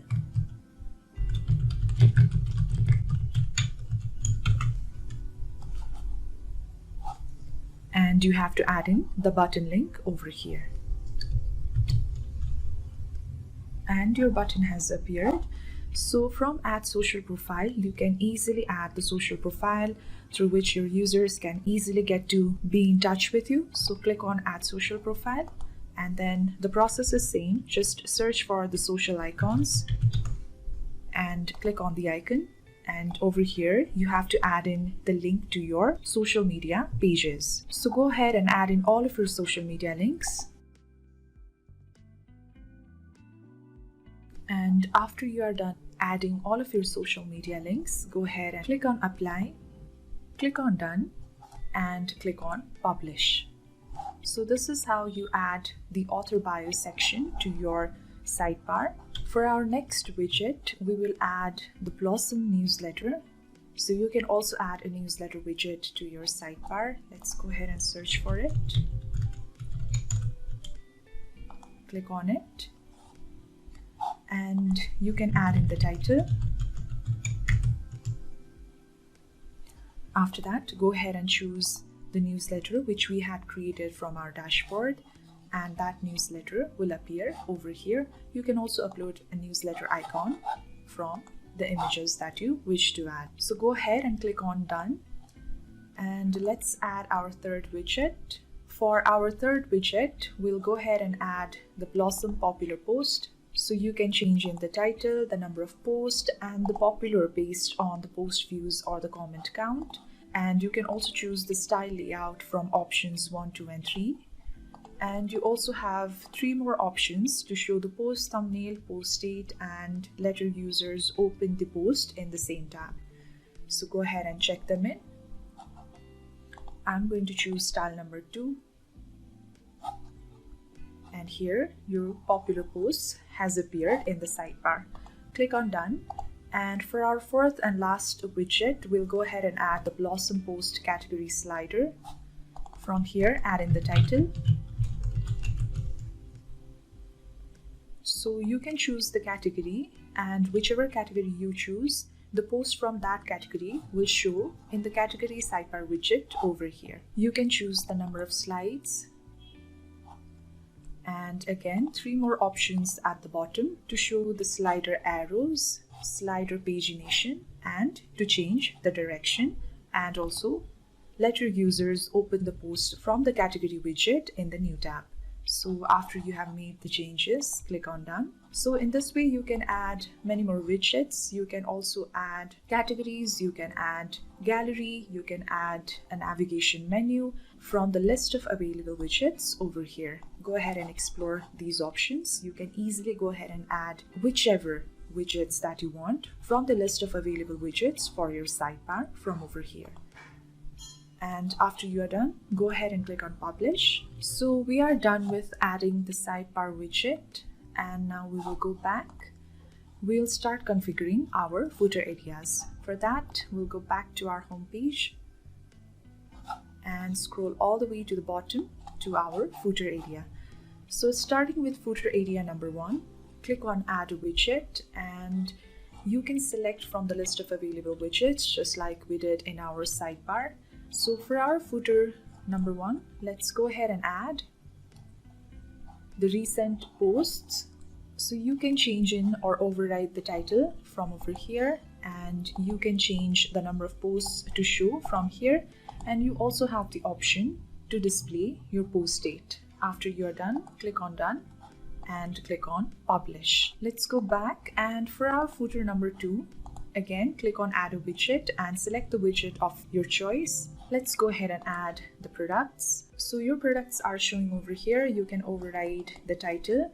From here, you can choose the number of products to show. From here, I'm actually going to increase the numbers of the products to show. So you have the option to select the product from all products, featured products, or on sale products. I'm going to go ahead and choose the on sale products to be shown in my footer area. And you can select the order of appearance of these products from either date, price, random, or sales. Let's go ahead and select sales, and you also have the option to select the order of appearance of these products from either ascending or descending order. I'm going to select the descending order, and you can also choose to hide free products and show hidden products from the options given over here. After you are done, click on done and click on publish. So your footer area number 2 has been added, and now for your footer area number 3, let's go ahead and add in contact information. So search for contact widget, click on it, and you'll have to add in the title, description, the telephone number, email, and address of your shop or your organization. So go ahead and add in the title, add in the description and the rest of the information. And all of your contact information has appeared. After this, click on done and click on publish. And for our footer number 4, we are going to go ahead and add in Blossom Pinterest so that all of our latest pins are going to be displayed on our footer area over here. So go ahead and override the title if you want to.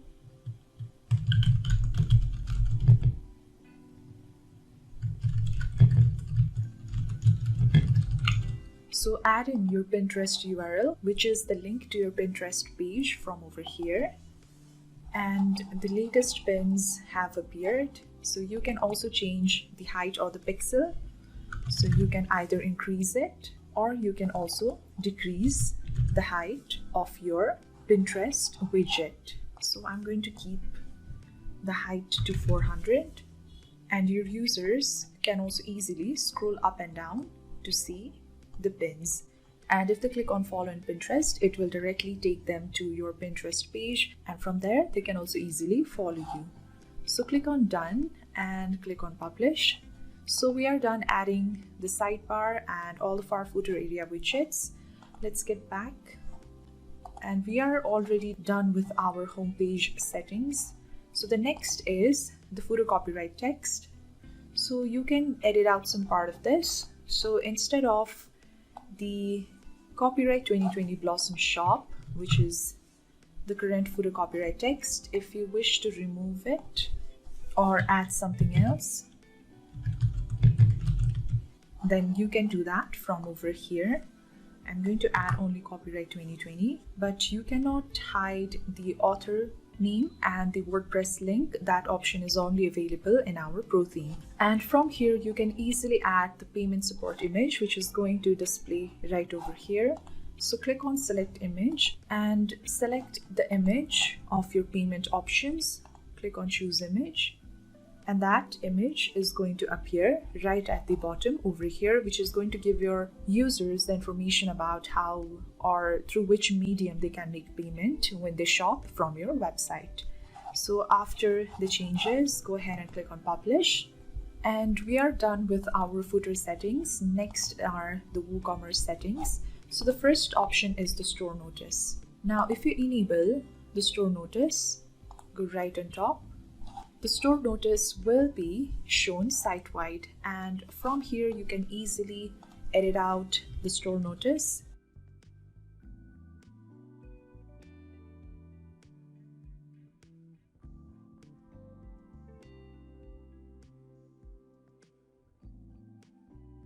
So you can easily display your important store notice to all of your users who visit your website. I'm going to disable the store notice, but you can easily go ahead and enable it in your website, especially when you have important notice that you don't want your users or visitors of your website to miss out. Go back, and the next is the product catalog options. So as soon as you select this option, you will be redirected to your shop page, and from here you can choose to whether to show only the products or to show the categories. So this is how it is going to be shown, and if you want to add in the thumbnail image, you can do so from the dashboard. All you have to do is go back and go to all products, then go to categories, and from here you have to click on edit and then upload or add the image of your choice. So if you use this image and click on update and go back to categories and go back to the customizer, and if you refresh your customizer, then the thumbnail image of your categories will be shown. So in a similar way, you can choose either to show the products, to show categories, or to show both categories and products from over here. I'm going to choose to show only the products. You can choose your category display, that is, you can choose what to display on product category page from over here. So from here, you can select your product sorting from the default sorting. You can sort it on the basis of popularity, average rating, by most recent, price in the ascending or descending order. And you can select to choose how many products you want to display per row. If you decrease the number to 2, then only 2 products are going to be shown per row. And you can also easily choose the number of rows of products that will be shown per page from over here. And if you have made the changes, go ahead and click on publish. Next is the product images. So okay, let me choose to show only products, and also from the category display we'll go back, and from under product images, okay, let's come down, and all the images that you have added for your products in your shop, you can easily change the width and the thumbnail width from over here. So for the main image width, if you choose to decrease it, you can do it from over here, and it is also the same for the thumbnail width. And you can choose the thumbnail cropping. Okay, let me put it back to how it was before. And from the thumbnail cropping, you can either select the 1:1 image cropping, which is the current option that's chosen. And because of that, the images are cropped into a square. And the next is you can also custom the image ratio from 4:3 to 4:5, or whichever size you want for your product images. And the last one is uncropped, and if you choose this, your product images will appear uncropped. They will not be cropped into square or any other size. They will appear in the same aspect ratio in which they were uploaded. Go back, and the last is the checkout option. So you can easily go ahead, make the changes from the options that are given over here. I will not go into the details of this. Go back, and for all our changes made, go ahead and click on publish. The last one is the additional CSS. Let's go back to our home page first.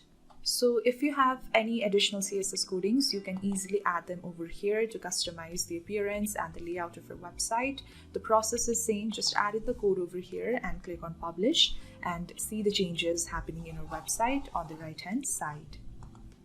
So that is it. We are done with our Blossom Shop free theme. Now before we move ahead to the Blossom Shop Pro theme, there are few things that I want to show you. The first is to add the featured section in the My Blog page, and the second is how you can create a contact page and add it to your navigation menu over here. So let's go ahead and add the featured section in our My Blog page first. Just go to My Blog page, and once you are on the My Blog page, you have to go to General Settings. And right underneath your social media settings, you will find the blog featured section. This section was not showing earlier because for this feature to be shown under general settings, you need to be on the My Blog page from the customizer first. So click on it, and what we are going to do is we're going to add a featured area right above our blog page. So click on add a widget, and you have to add in the Blossom image text widget. Click on it.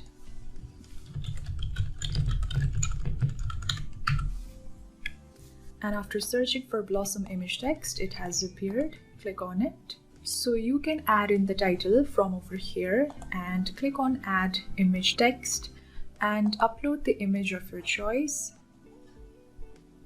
Add the link text and the feature link.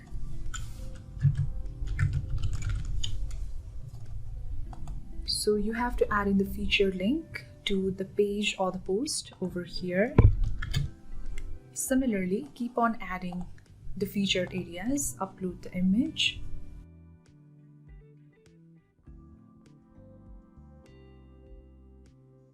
And after you are done adding all three of your featured area content, go ahead and click on apply.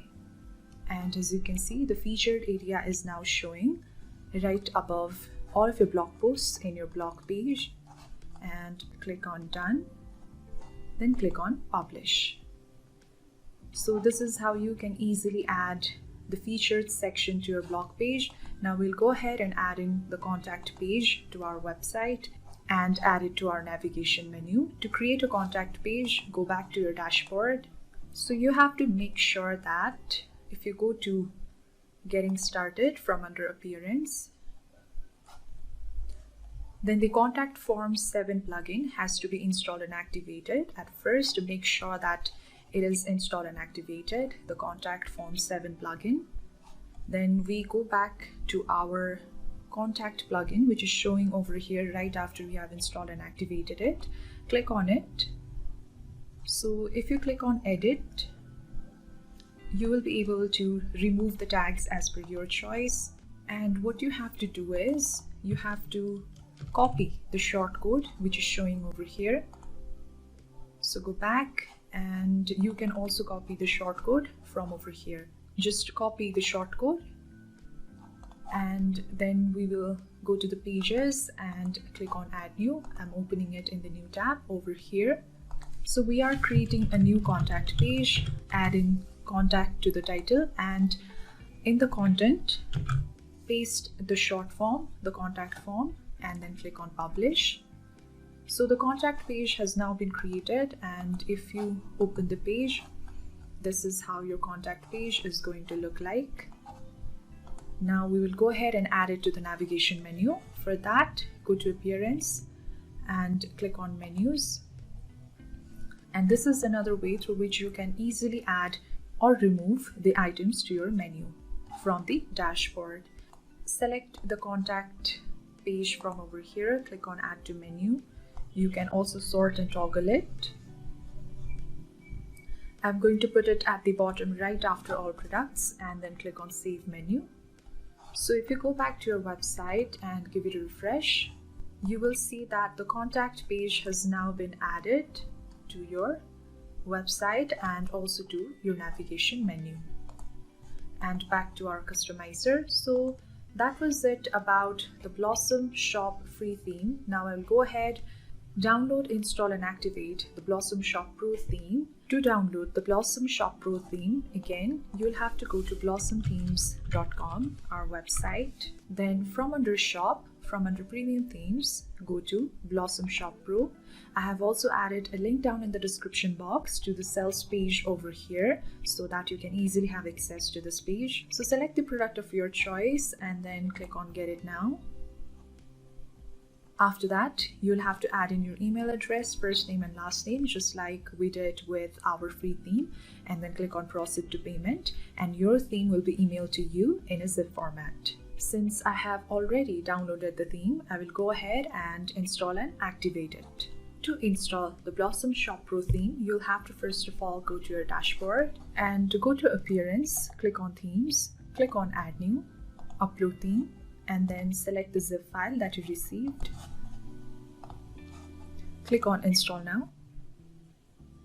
So the theme has been installed successfully. Now click on activate. The next thing to do would be to start installing the plugins, and select all the plugins from the drop down option. Click on install and click on apply. After that, you have to activate all of them. So from under drop down option, select activate and click on apply. So all the plugins have been activated successfully, and these plugins will come in handy when we have to add the features, some important features to our website.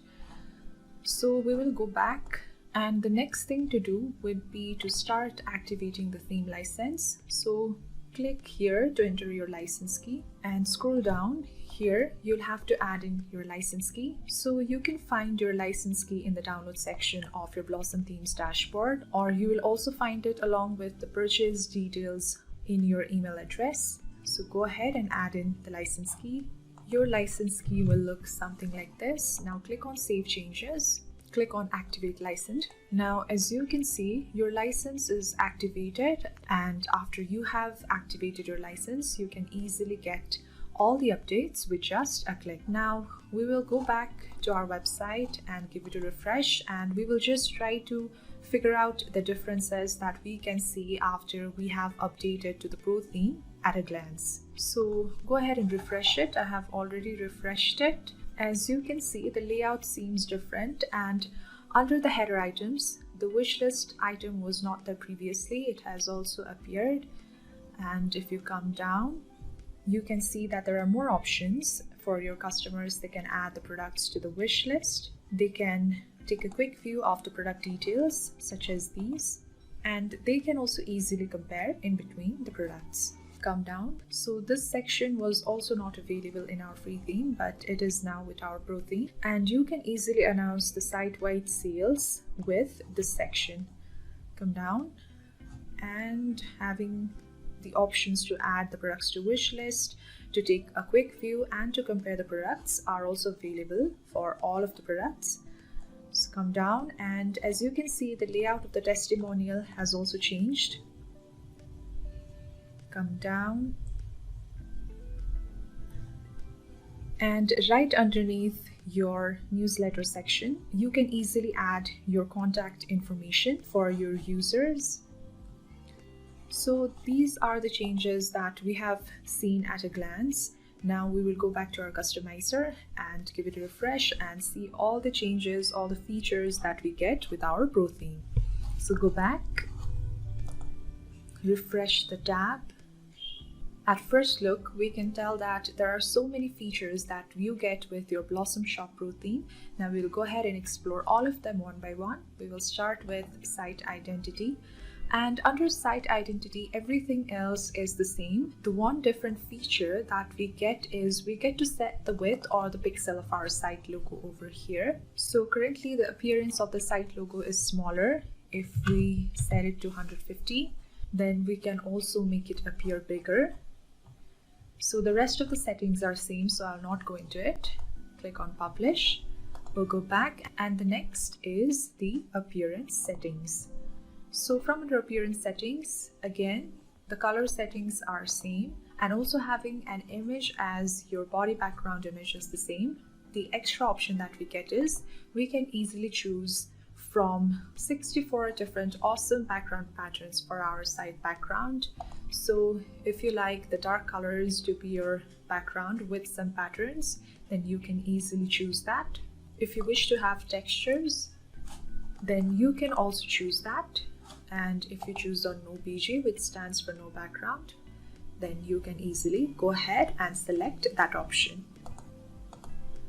The next is the layout settings. So for our Blossom Shop Pro theme, we have 12 different header layouts to choose from. So go ahead and select the one that you like.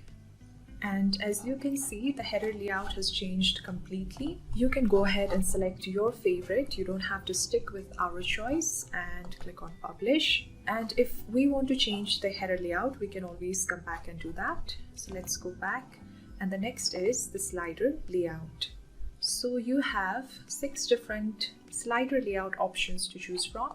So go ahead and explore the one that you like the most. You can also have it displayed this way and another way, or you can select the last option, which is the layout style that is showing over here. I will stick with the first layout because that was the one I liked the most, and click on Publish. The next is the blog page layout, which is the same as it was in the free theme, so I will not go into it. And the next is the product single layout. So let's go to our shop first, and we will open one of our products. So currently, the first layout is our single product layout. We can change it to the second layout so that it appears like this, or the third one. I will choose second product layout, and this is how it is looking like right now. Go ahead and click on publish. Next is the general sidebar layout. So this is the same as it was in the free theme. I will not go into it either. And the last one is the pagination settings. So let's come to our home page first. So for pagination settings, it only shows in our home page when we have set our home page display to latest posts. But currently, because the home page display is set to a static page, it will not be displayed in our home page. Rather, it will be displayed in our blog page. But if you go back to the home page settings and change it from static page to the latest post, then the pagination setting will also show at the bottom of your home page, which it is not showing because we have chosen a static page display. So let's go to our blog page and we will scroll down. So here your pagination settings is being shown. Now the current pagination type is numbered. You can select the default, which is to have the next or previous or the older or the newer posts over here. And if you choose the load more button, it will show load more posts over here in the button, and you can easily change the load more label, the loading label and no more label from over here. And instead of the first three pagination types, if you go ahead and choose an auto infinite scroll, then the pagination will not be shown at all and your posts will keep loading until and unless it has reached the end. And no pagination button is going to be shown at the bottom over here. So go ahead and choose the one that you like. I will choose the numbered pagination type for my blog page. Go ahead and click on publish, come back, and we are done with our layout settings. Next is the typography. So for typography, let's go under body settings to choose the primary and secondary, and the font size is the same as it was in the free theme. But if you click over here, from here you will get to see the list of Google fonts that is compatible with the Blossom Shop Pro theme, and you don't have to go through all of these fonts manually. Just briefly go through them, and the design that you think you like the most, you can easily copy the font style, and then you can come back and you can search that font from the primary and the secondary font and apply it to your entire site. So the next is to locally host Google fonts. And about the locally host Google fonts, what happens is if you enable this option, then the Google fonts will be loaded from your own server instead of Google CDN, and this makes the loading process even more faster and also solves other privacy concerns. So go ahead and enable the toggle if you have not already and click on publish. I will come back to the rest of the performance settings later. For our header settings, you can easily choose the header settings of the content, and the process is the same. You have to choose the font family. You can choose in the style and choose the font size from here. And it is the same with the rest of the header settings. Header settings 1, 2, 3, 4, 5 and 6.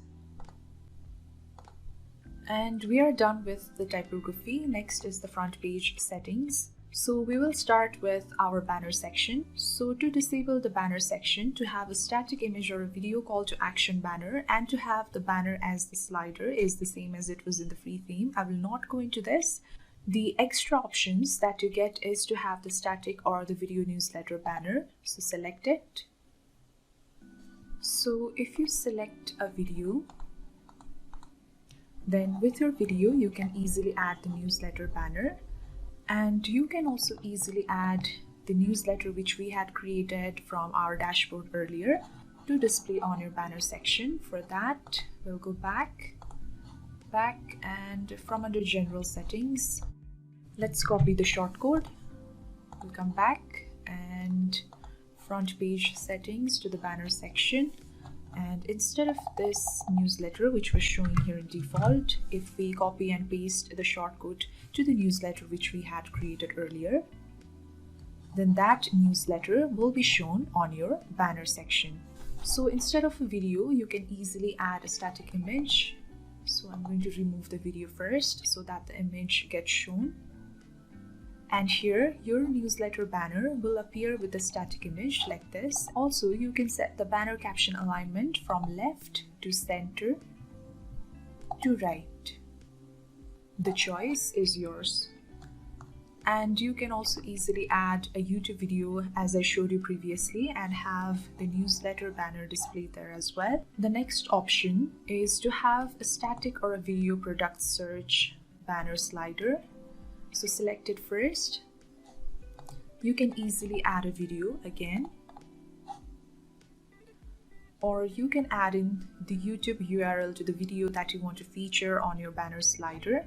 Or instead of a video, you can select a static image and you can let your users search for the products that they want to search for from your website or search for the categories of the products from your website. You can override the title and the subtitle from over here, and again you can choose the banner caption alignment from left to right to center.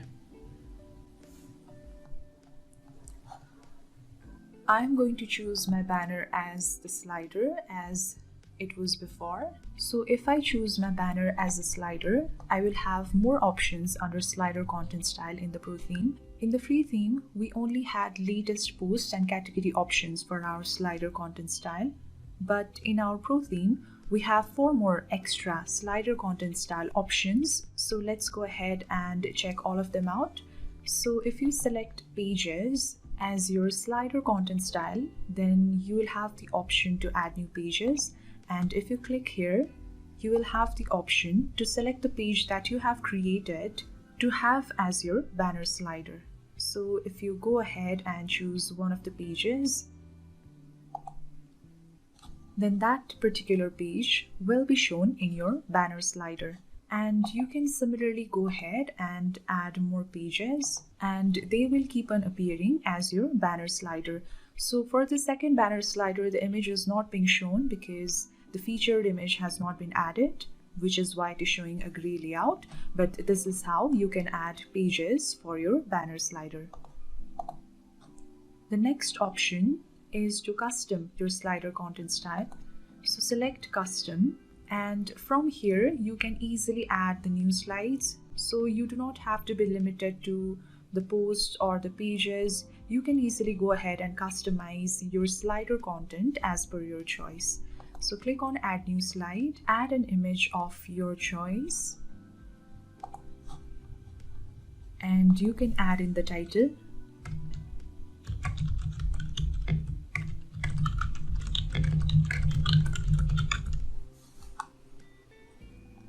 Which will appear over here. Add in the subtitle and add in the feature link. So this is how you can easily add or customize your slider content. You can keep on adding new slides by adding images, adding the title, subtitle and the link, and your slides will keep on appearing.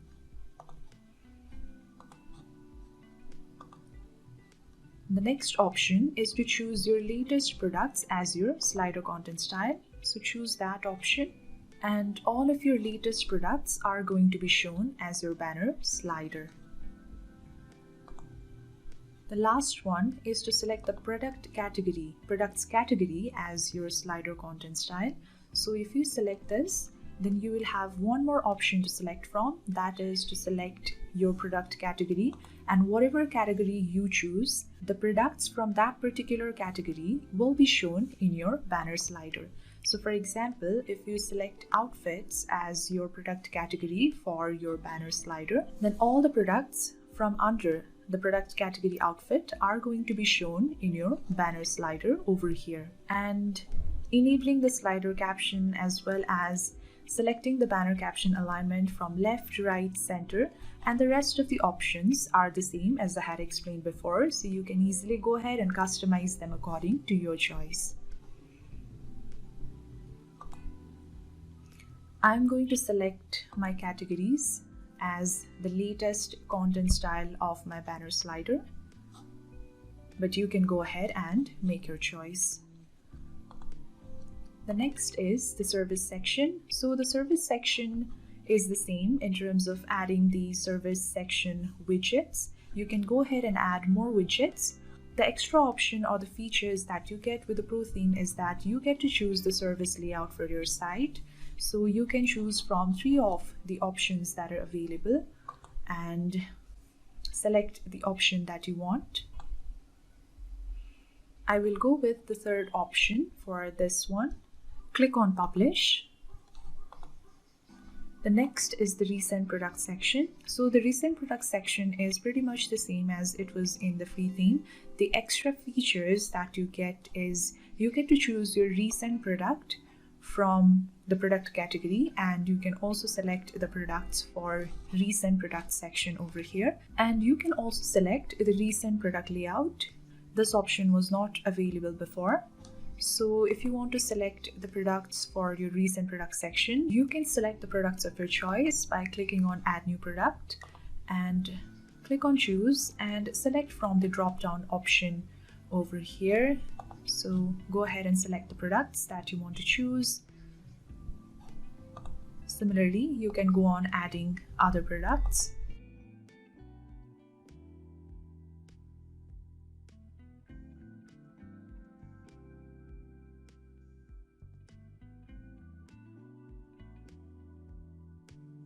And you can easily go ahead and select your best products that you want your users to take a look at and not miss out. And instead of this, you can also select your product category. So if you select product category, then you can easily select from the product category options that are given over here. And whatever product category you select, all the products that are assigned to that particular category will be shown in your new arrivals section over here. I will select the latest products the way it was before. Now you can also easily choose your recent product layout from 6 of different layout options that are given over here. And the featured image that is showing over here, you can also easily change it by clicking on Change Image, and you can choose the image of your choice from over here.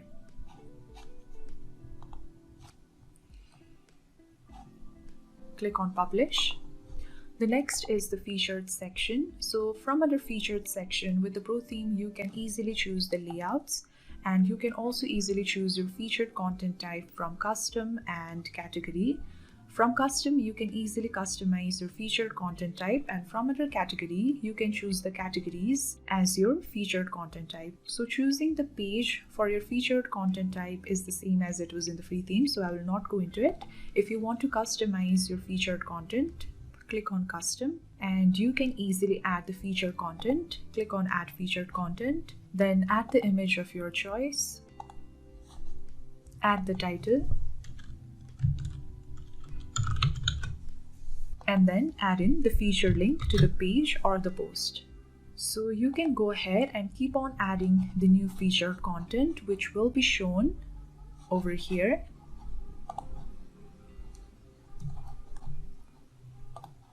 Next is to choose the category as your featured content type. So select category first. Then you will have to choose the featured category 1, 2, and 3. So go ahead and select your featured categories.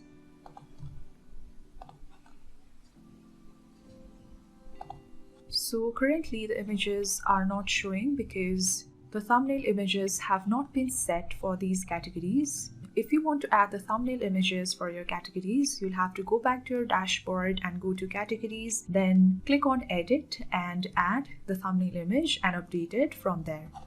So I'm going to choose the pages that I had chosen for my featured content type before. And I'm also going to choose the layout. So you have 6 different layouts that you can choose from. So go ahead and explore the ones that you like the most. And the button label can be changed from over here. I think I will stick with my first option the way it was before for my featured section. Let's go back, and the next is the product deal section. So the product deals section was not available to you in your free theme, but you get this feature with the Pro theme, and with this feature, you can easily go ahead and put out the flash sales. You can put out product deals such as this one for your customers.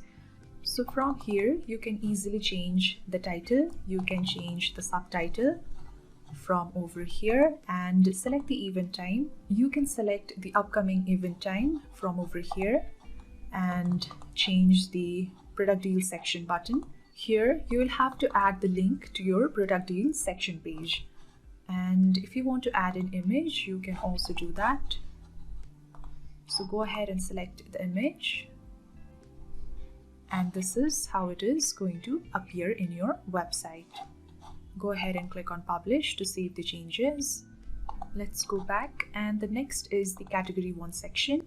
So the Category 1 section, again, it is the same as it was in the free theme. The extra features that you get is you get to select your Category 1 content filter, and you also get to select your Category 1 layout. So go ahead and select the Category 1 content filter, and you can select it on the basis of the sales products or based on reviews. And if you want to select a different layout, then you can select the ones that are available over here and select the one that you like accordingly. I will go with the second option, the way it was before. Go ahead and publish. The next is the Category tab section. So the Category tab section will appear right below your Category 1 section, right over here. Go ahead and click on Add New Category, and what you'll have to do is you'll have to choose the categories that you want to feature over here. So select the categories of your choice. Let's add more categories.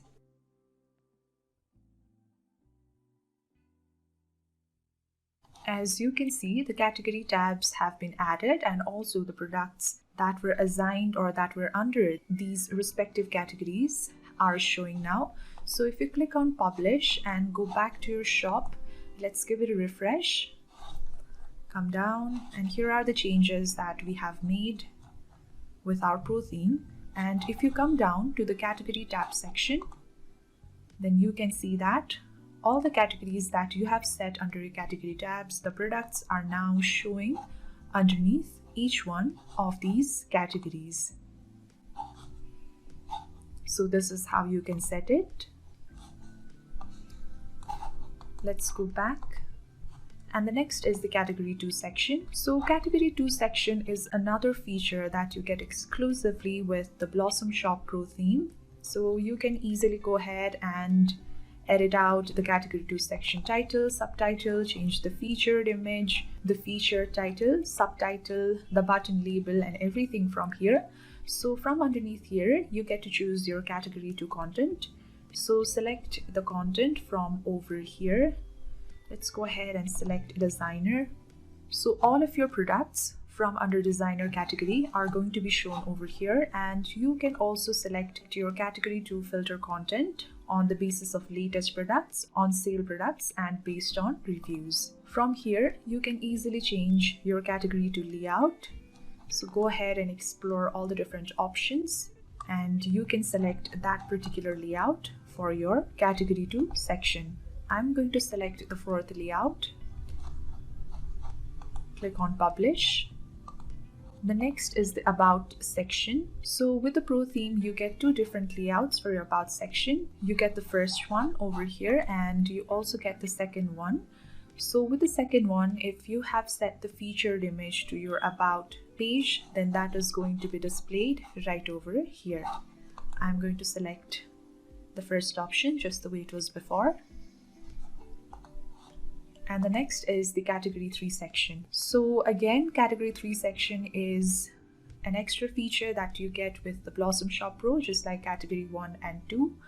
And just like it was with Category 1 and 2, you get to select the different layouts for your Category 3. You get to select the Category 3 content, and you also get to select the Category 3 content filter based on sales products, latest products, and based on reviews. So let's go ahead and select our Category 3 content and select top jeans category for our category 3 section, and here all the products underneath the top jeans category has arrived. You can change the feature image from over here. Simply click on change image and select the image that you want. You can choose the layout from the layout options that are given over here. And about changing the category 3 section title, the section 3 subtitle, let's edit this one out. Also, the category 3 featured title, the category 3 featured subtitle, the button label can all be changed from the options that are given over here, and you can add your category 3 featured button URL over here. Click on publish. Next is our category 4 section. Again, it is the same as our category 1, 2 and 3. You can easily make the changes about the title, subtitle, the featured title, featured subtitle, button label, the button URL from over here, and you can choose your category 4 content from over here. So let's pick out our category 4 content, and here it has appeared. So for this particular image, I'm going to change the image to this one. All right, so after you've made all the changes and you've chosen the layout, go ahead and click on publish. Before publishing, let me edit out the category 4 section subtitle. Now click on publish. Let's go back, and the next is the testimonial section. So about adding the testimonial and editing your testimonial section title and subtitle are the same. The extra feature that you get is you get to choose the layout of your testimonial from 3 different available options. So go ahead and explore the layouts and select the one that you like the most. I will go with a second option, and I'm also going to remove the testimonial section subtitle. So go ahead and click on publish after you have made the necessary changes. Now go back, and the next is the call to action section. So with the call to action section, you get 3 different layouts to choose from. So again, go ahead and select the one that you like the most. It can appear in the second layout or the third layout design like this. I will choose the first call to action section layout. The next is the block section. So the block section is the same as it was in the free theme. You can go ahead and edit out your block title, block description, read more label, and view all label from over here. From here also, I would like to remove the block description. Click on publish. Let's go back. Next is the client section. So again, the client section is the same as it was in the free theme. I will not go into it either. The second last is your sort front page section. So from here, you can easily sort out your front page section. You simply have to drag and drop it wherever you want each of these sections to appear on your home page. But before that, let's go ahead and enable our popular product section, which seems to be enabled at the moment. So like this, you can easily go ahead and make various sections appear or disappear. For example, if you want to make the new arrivals, which is the recent product section, disappear, simply click on this eye icon over here, and that section will disappear completely. If you want the featured section to disappear, then that section will also disappear.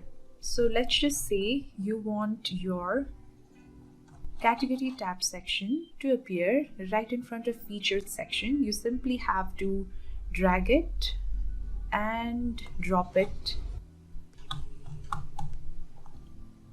And as you can see, right above your featured section, the category tab section has appeared. And like this, you can easily sort your front page section and design the home page layout of your choice.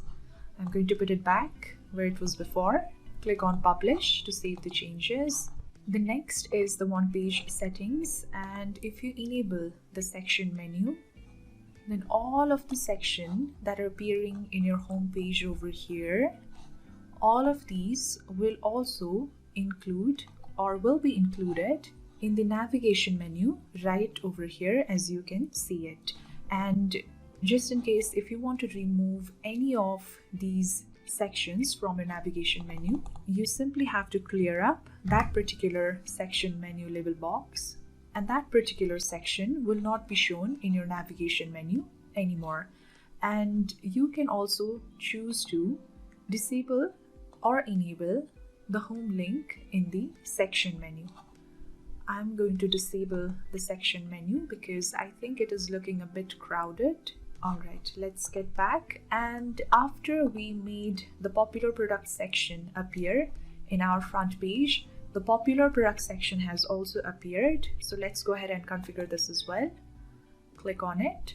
So you can change the popular product section title, the section subtitle. I'm going to remove it, and you can choose your popular products to display from popular from views or popular from comments over here. So if you select popular from views, all the products that are popular on the basis of the views by your visitors are going to be displayed. And if you choose popular from comments, all the products that have the most number of comments will be shown in your popular products section. From here, you can easily choose the layout for your popular products, and you can change the featured image from over here by clicking on change image. So after all the changes made, click on publish. So we are finally done with our front page settings, and the next is the about page settings. So let's go right on top. With the Pro theme, you get pre-made about page template. So the about page which I had created over here, if you remember, is actually titled Urban Danish Design since 1952, which is also, if you go back to your home page, is showing in the about section over here. So what I had done was, because I wanted to add an about section to the navigation menu, from the menus I had created a custom link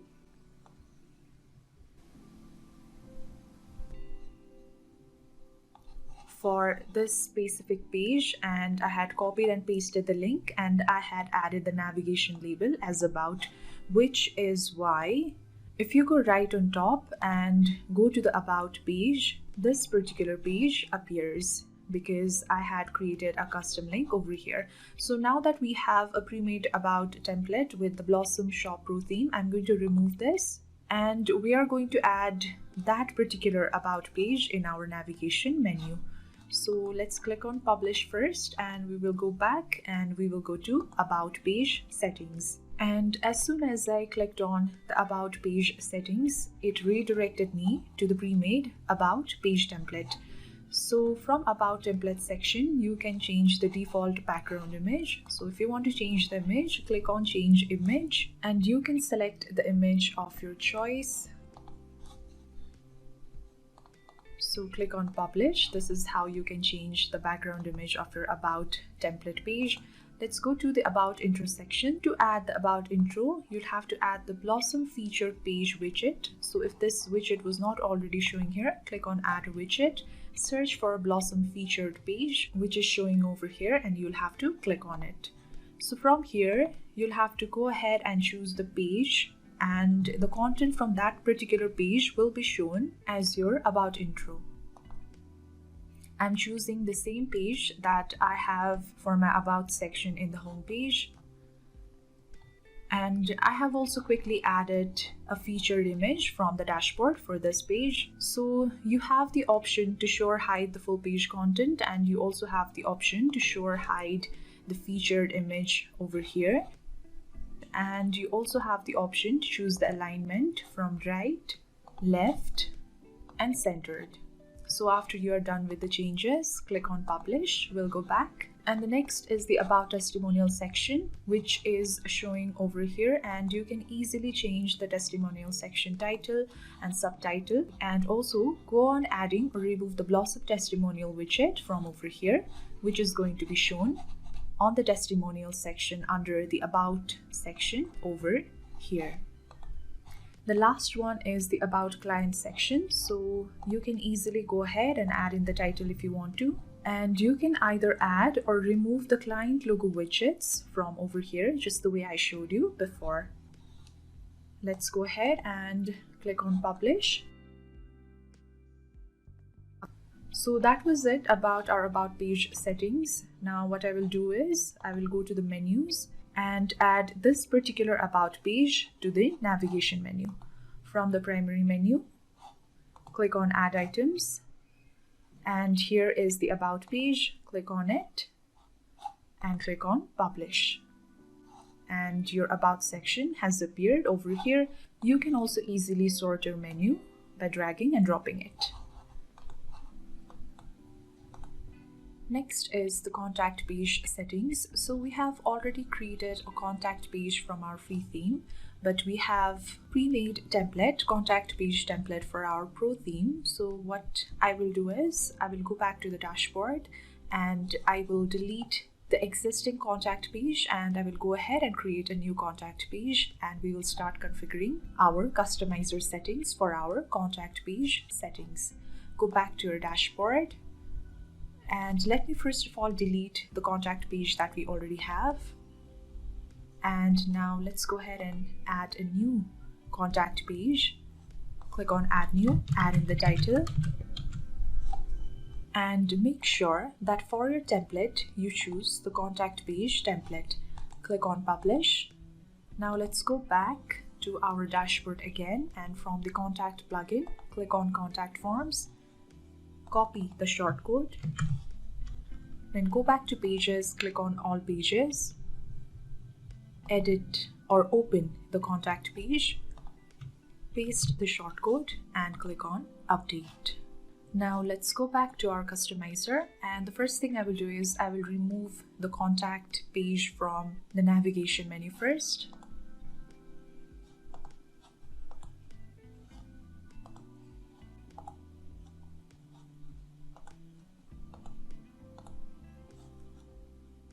And I will refresh my customizer once. Now again, let's go to the contact page settings, and after you click on it, you will be redirected to your contact page. So the first option is to change the background image for your contact template section. So for that, simply click on change image and you select the image of your choice. Click on choose image, and that image will appear as your background image. Let me select another one.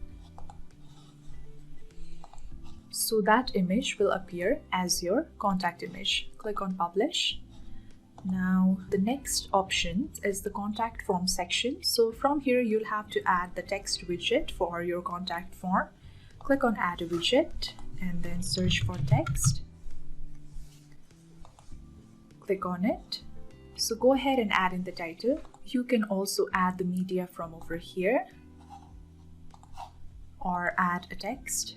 I'm going to add in the text. To add our contact form, we will go back to our dashboard, and the shortcode we had copied from under the contact forms and pasted in our contact page here in the dashboard. We will copy it.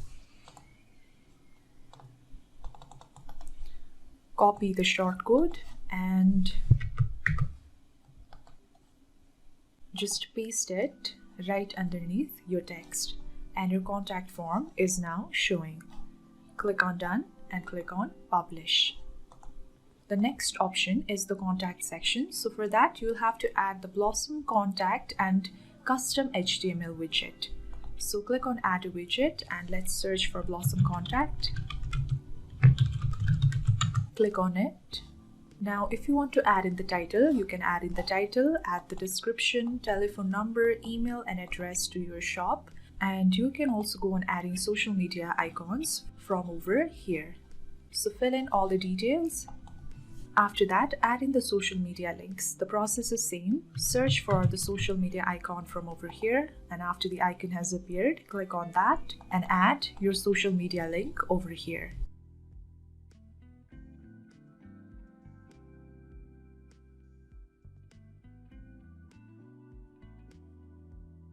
After you have add all the required information, click on apply and then click on done. So your contact information has appeared over here, and the next thing we will do is we will add in a map. So for that, let's go ahead and add a custom HTML widget. Again, click on add a widget and search for custom HTML. click on it, and you can go ahead and add in the title. For the content, you'll have to add the HTML code. So to add the HTML coding of your map location, search for your location on Google. So for example, if I want to feature Balwatar area from Google Map, I'm going to search for it from Google and then go to Maps. Okay, so what I'm going to do is click on Share, click on Embed a Map, and here, this HTML, you'll have to copy, paste it, and as you can see, the map is now showing. So click on Done and click on Publish. So that was it about our contact page settings. And the next is the general settings. So we will start with the top bar settings. And okay, before that, I would like to add the newly created contact page to my navigation menu over here. So again, from under menus, add items, click on contact page and click on publish. Let's go back to our general settings and we will go back to our home page. So let's go to top bar settings, and the first option of adding a button link on our top bar is the same as it was in the free theme. The extra option that you get is you get to choose the background color of your top bar. So click on select color and you can choose the color from the palette and move around your pointer and slider to get to the color of your choice.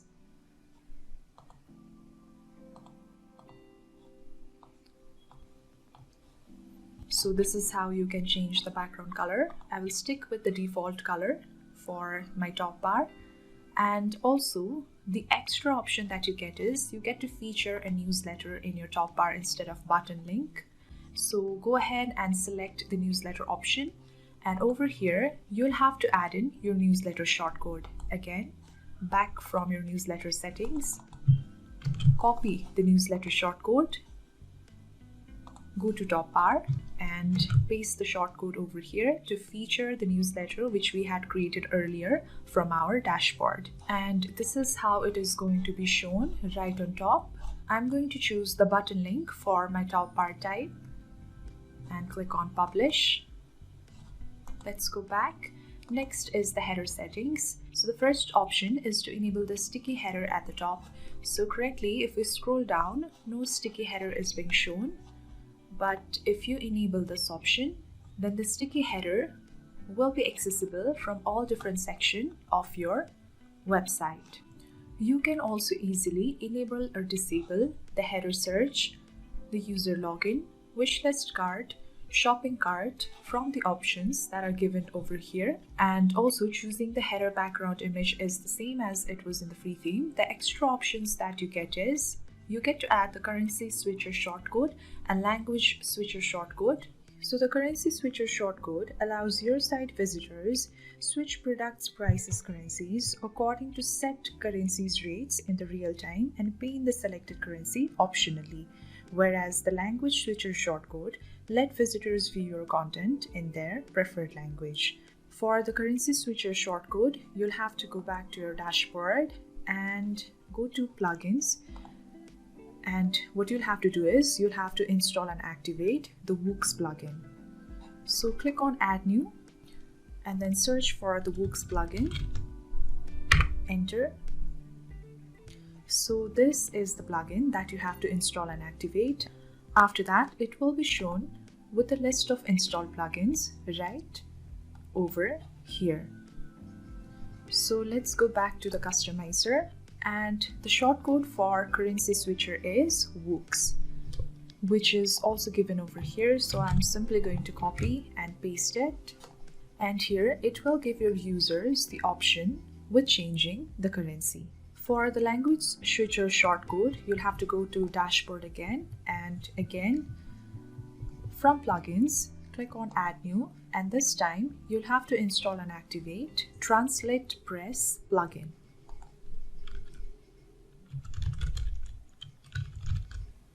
So search for it And again, you'll have to make sure that you have installed and activated the Translate Press plugin. After you have installed and activated it, it will show among the list of installed plugins right over here. So from under Settings, go to Translate Press, click on it. So you can go on adding the languages from over here. Simply choose the language. For example, if I choose Nepali, click on Enter and click on Add.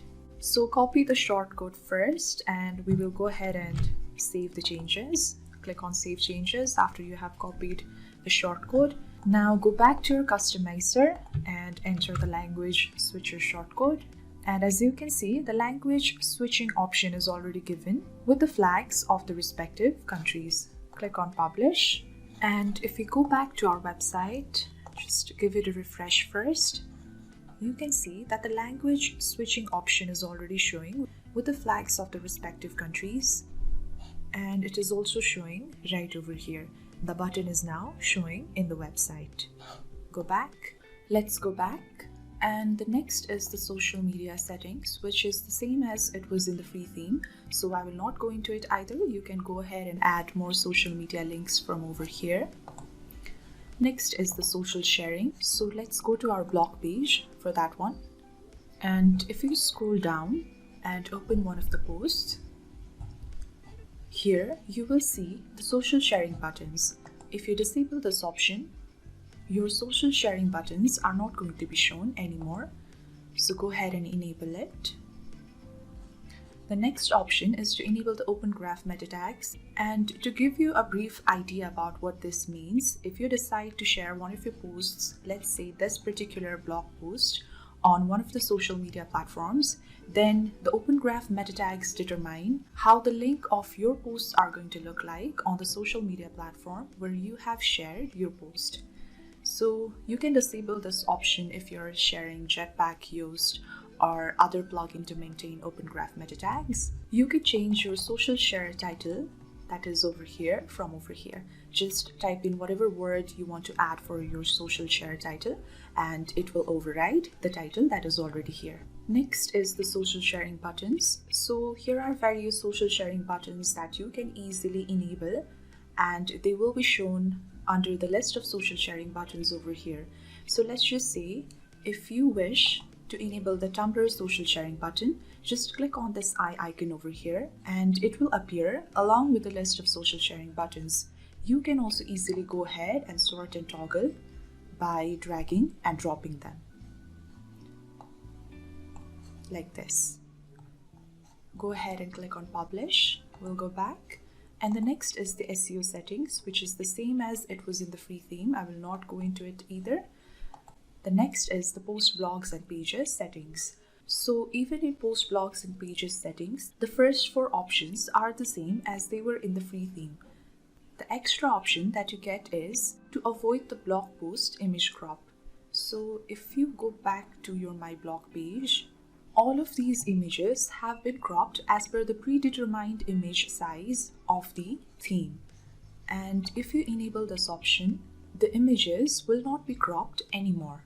And this applies for all the images that you have in your blog post in your blog page.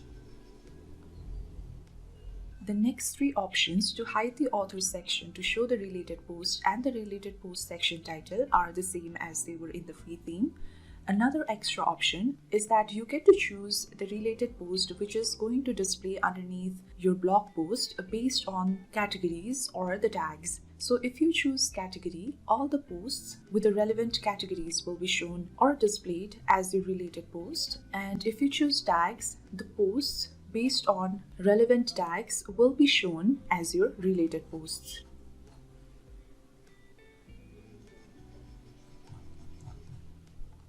Right over here. The next option is to enable the social sticky. So when you scroll up or scroll down, the social sharing buttons are sticking on their place. But if you disable this, they will not be sticky anymore. I will enable the social sticky because it would make it easier to access the social sharing buttons from any part of your blog posts. And To show the comments and toggle comment section is the same as it was in the free theme. To hide the category, to hide the posted date, and show the featured image are also the same as they were in the free theme. So I will not go into them. Publish the changes. We'll go back and to the top. Next is the sidebar settings. So I will not go into the details of this. With the Pro theme, you get to add different sidebars for each of your pages, such as blog page, a single post, archive page, category archive page, and the rest of the pages over here.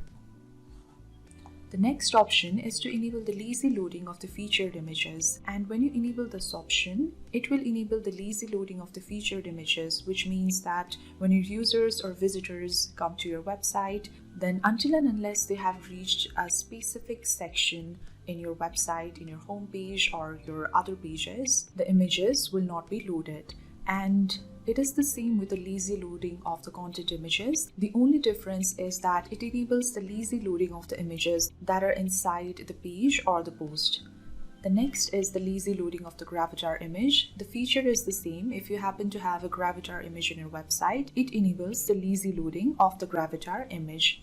Next are the defer JavaScript and remover parameters. So I will not go into the technical details of it, but if you enable these options, then it will help in the speed optimization of your website. And about the locally hosted Google Fonts, I have already explained it, so I will not go into it.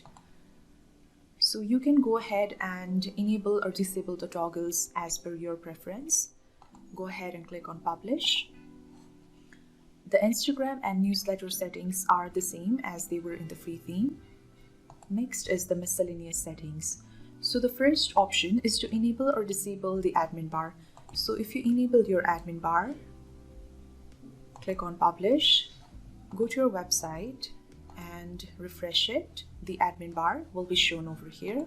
If you disable this and publish it, go back and refresh, it will not be shown anymore. The next option is the Lightbox feature. So this option allows your users to have a look at your images in the larger version without leaving the current page. So just to show you an example, if you go to one of your posts from your blog post, let's say this one, and currently if you click on this image, it is not opening up, but you can add an image and make that pop out. So for that, you'll have to go back to your dashboard, go to all posts and click on edit.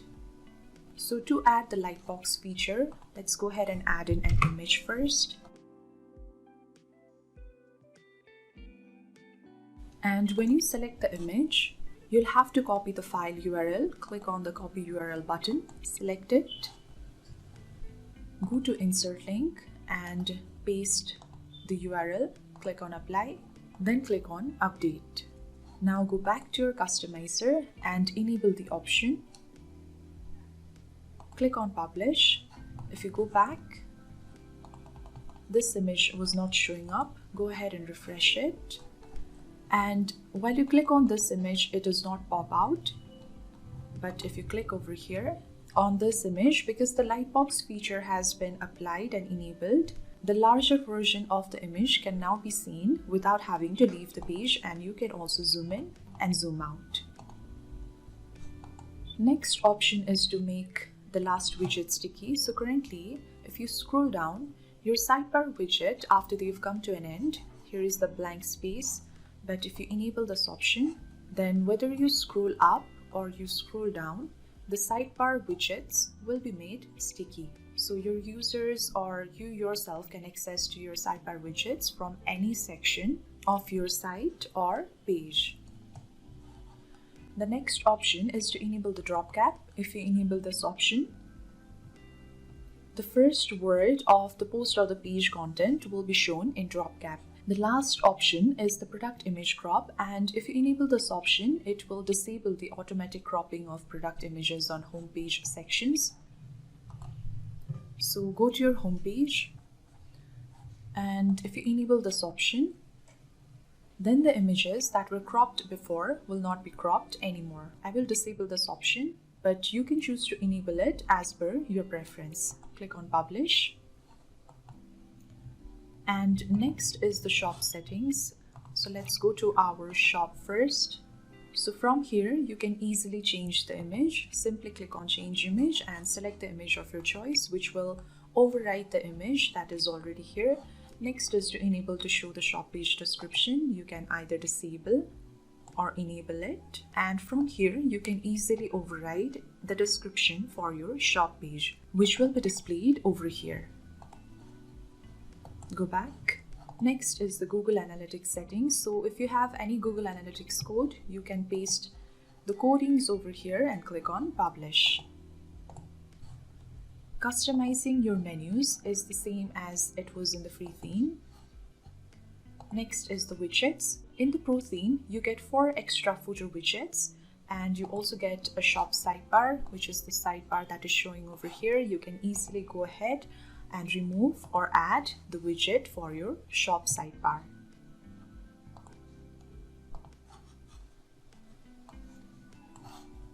So let's go ahead and make use of the extra 4 footer areas that we get with our Pro theme. Let's go back to our home page first, and we'll scroll all the way to the bottom. So the first 4 footer areas have already been configured. Let's go ahead and add our footer area number 5. Click on add a widget.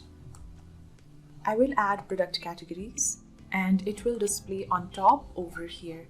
So you can order the product categories by category order or name, and you also have rest of the options that you can choose as per your preference. Click on done and publish. For our footer area number 6, let's go ahead and add Blossom Popular Posts.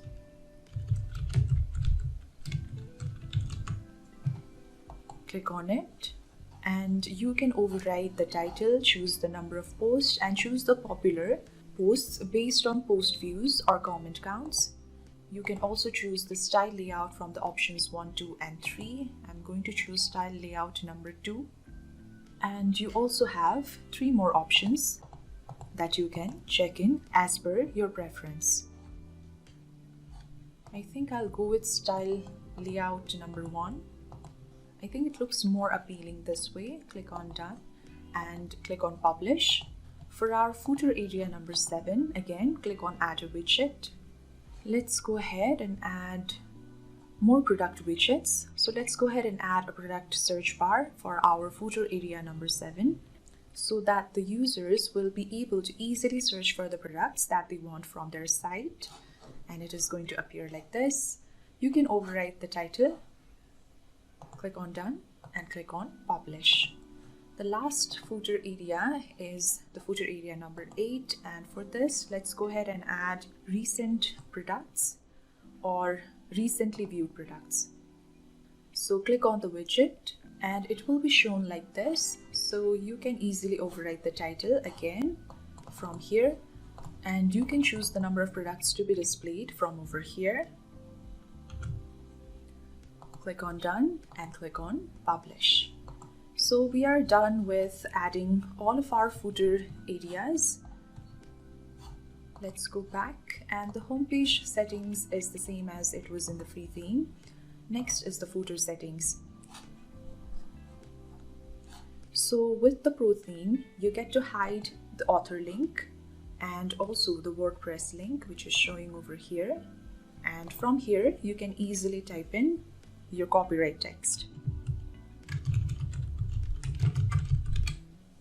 And also you can either remove or change the payment support image, which we had added from our free theme.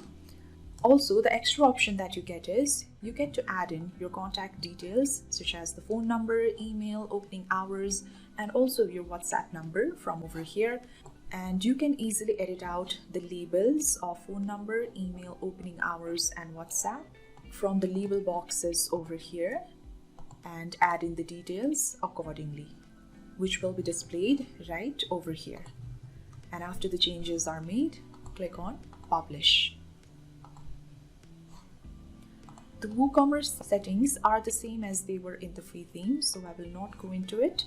Next is the additional CSS. Again, you can add in the additional CSS such as these to change the appearance and layout of your site. Click on publish. And the last option is the Customizer Reset. So the Customizer Reset will reset all of the changes that have been made from the customizer so far.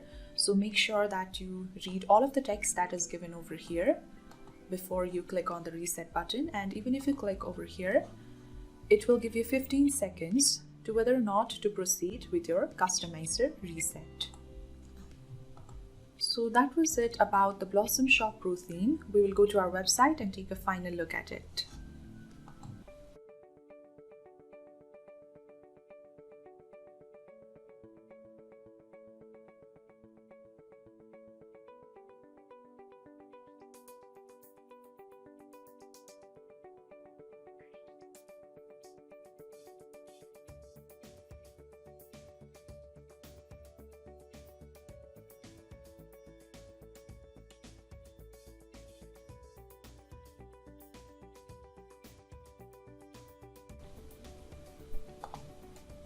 So that was it about the Blossom Shop Free and Pro WordPress themes. If I have left anything in the video, please do let me know from the comment section below. If you liked the video, please do give us a like and subscribe to our YouTube channel. Also, please make sure you follow us on all of our social media pages. The links are in our channel homepage. Your support means a lot to us. I have also added the link to creating support ticket in the description box below. And if you face any issues, you can easily reach out to our support team through that. Thank you so much for watching this video, and I will see you in my next video.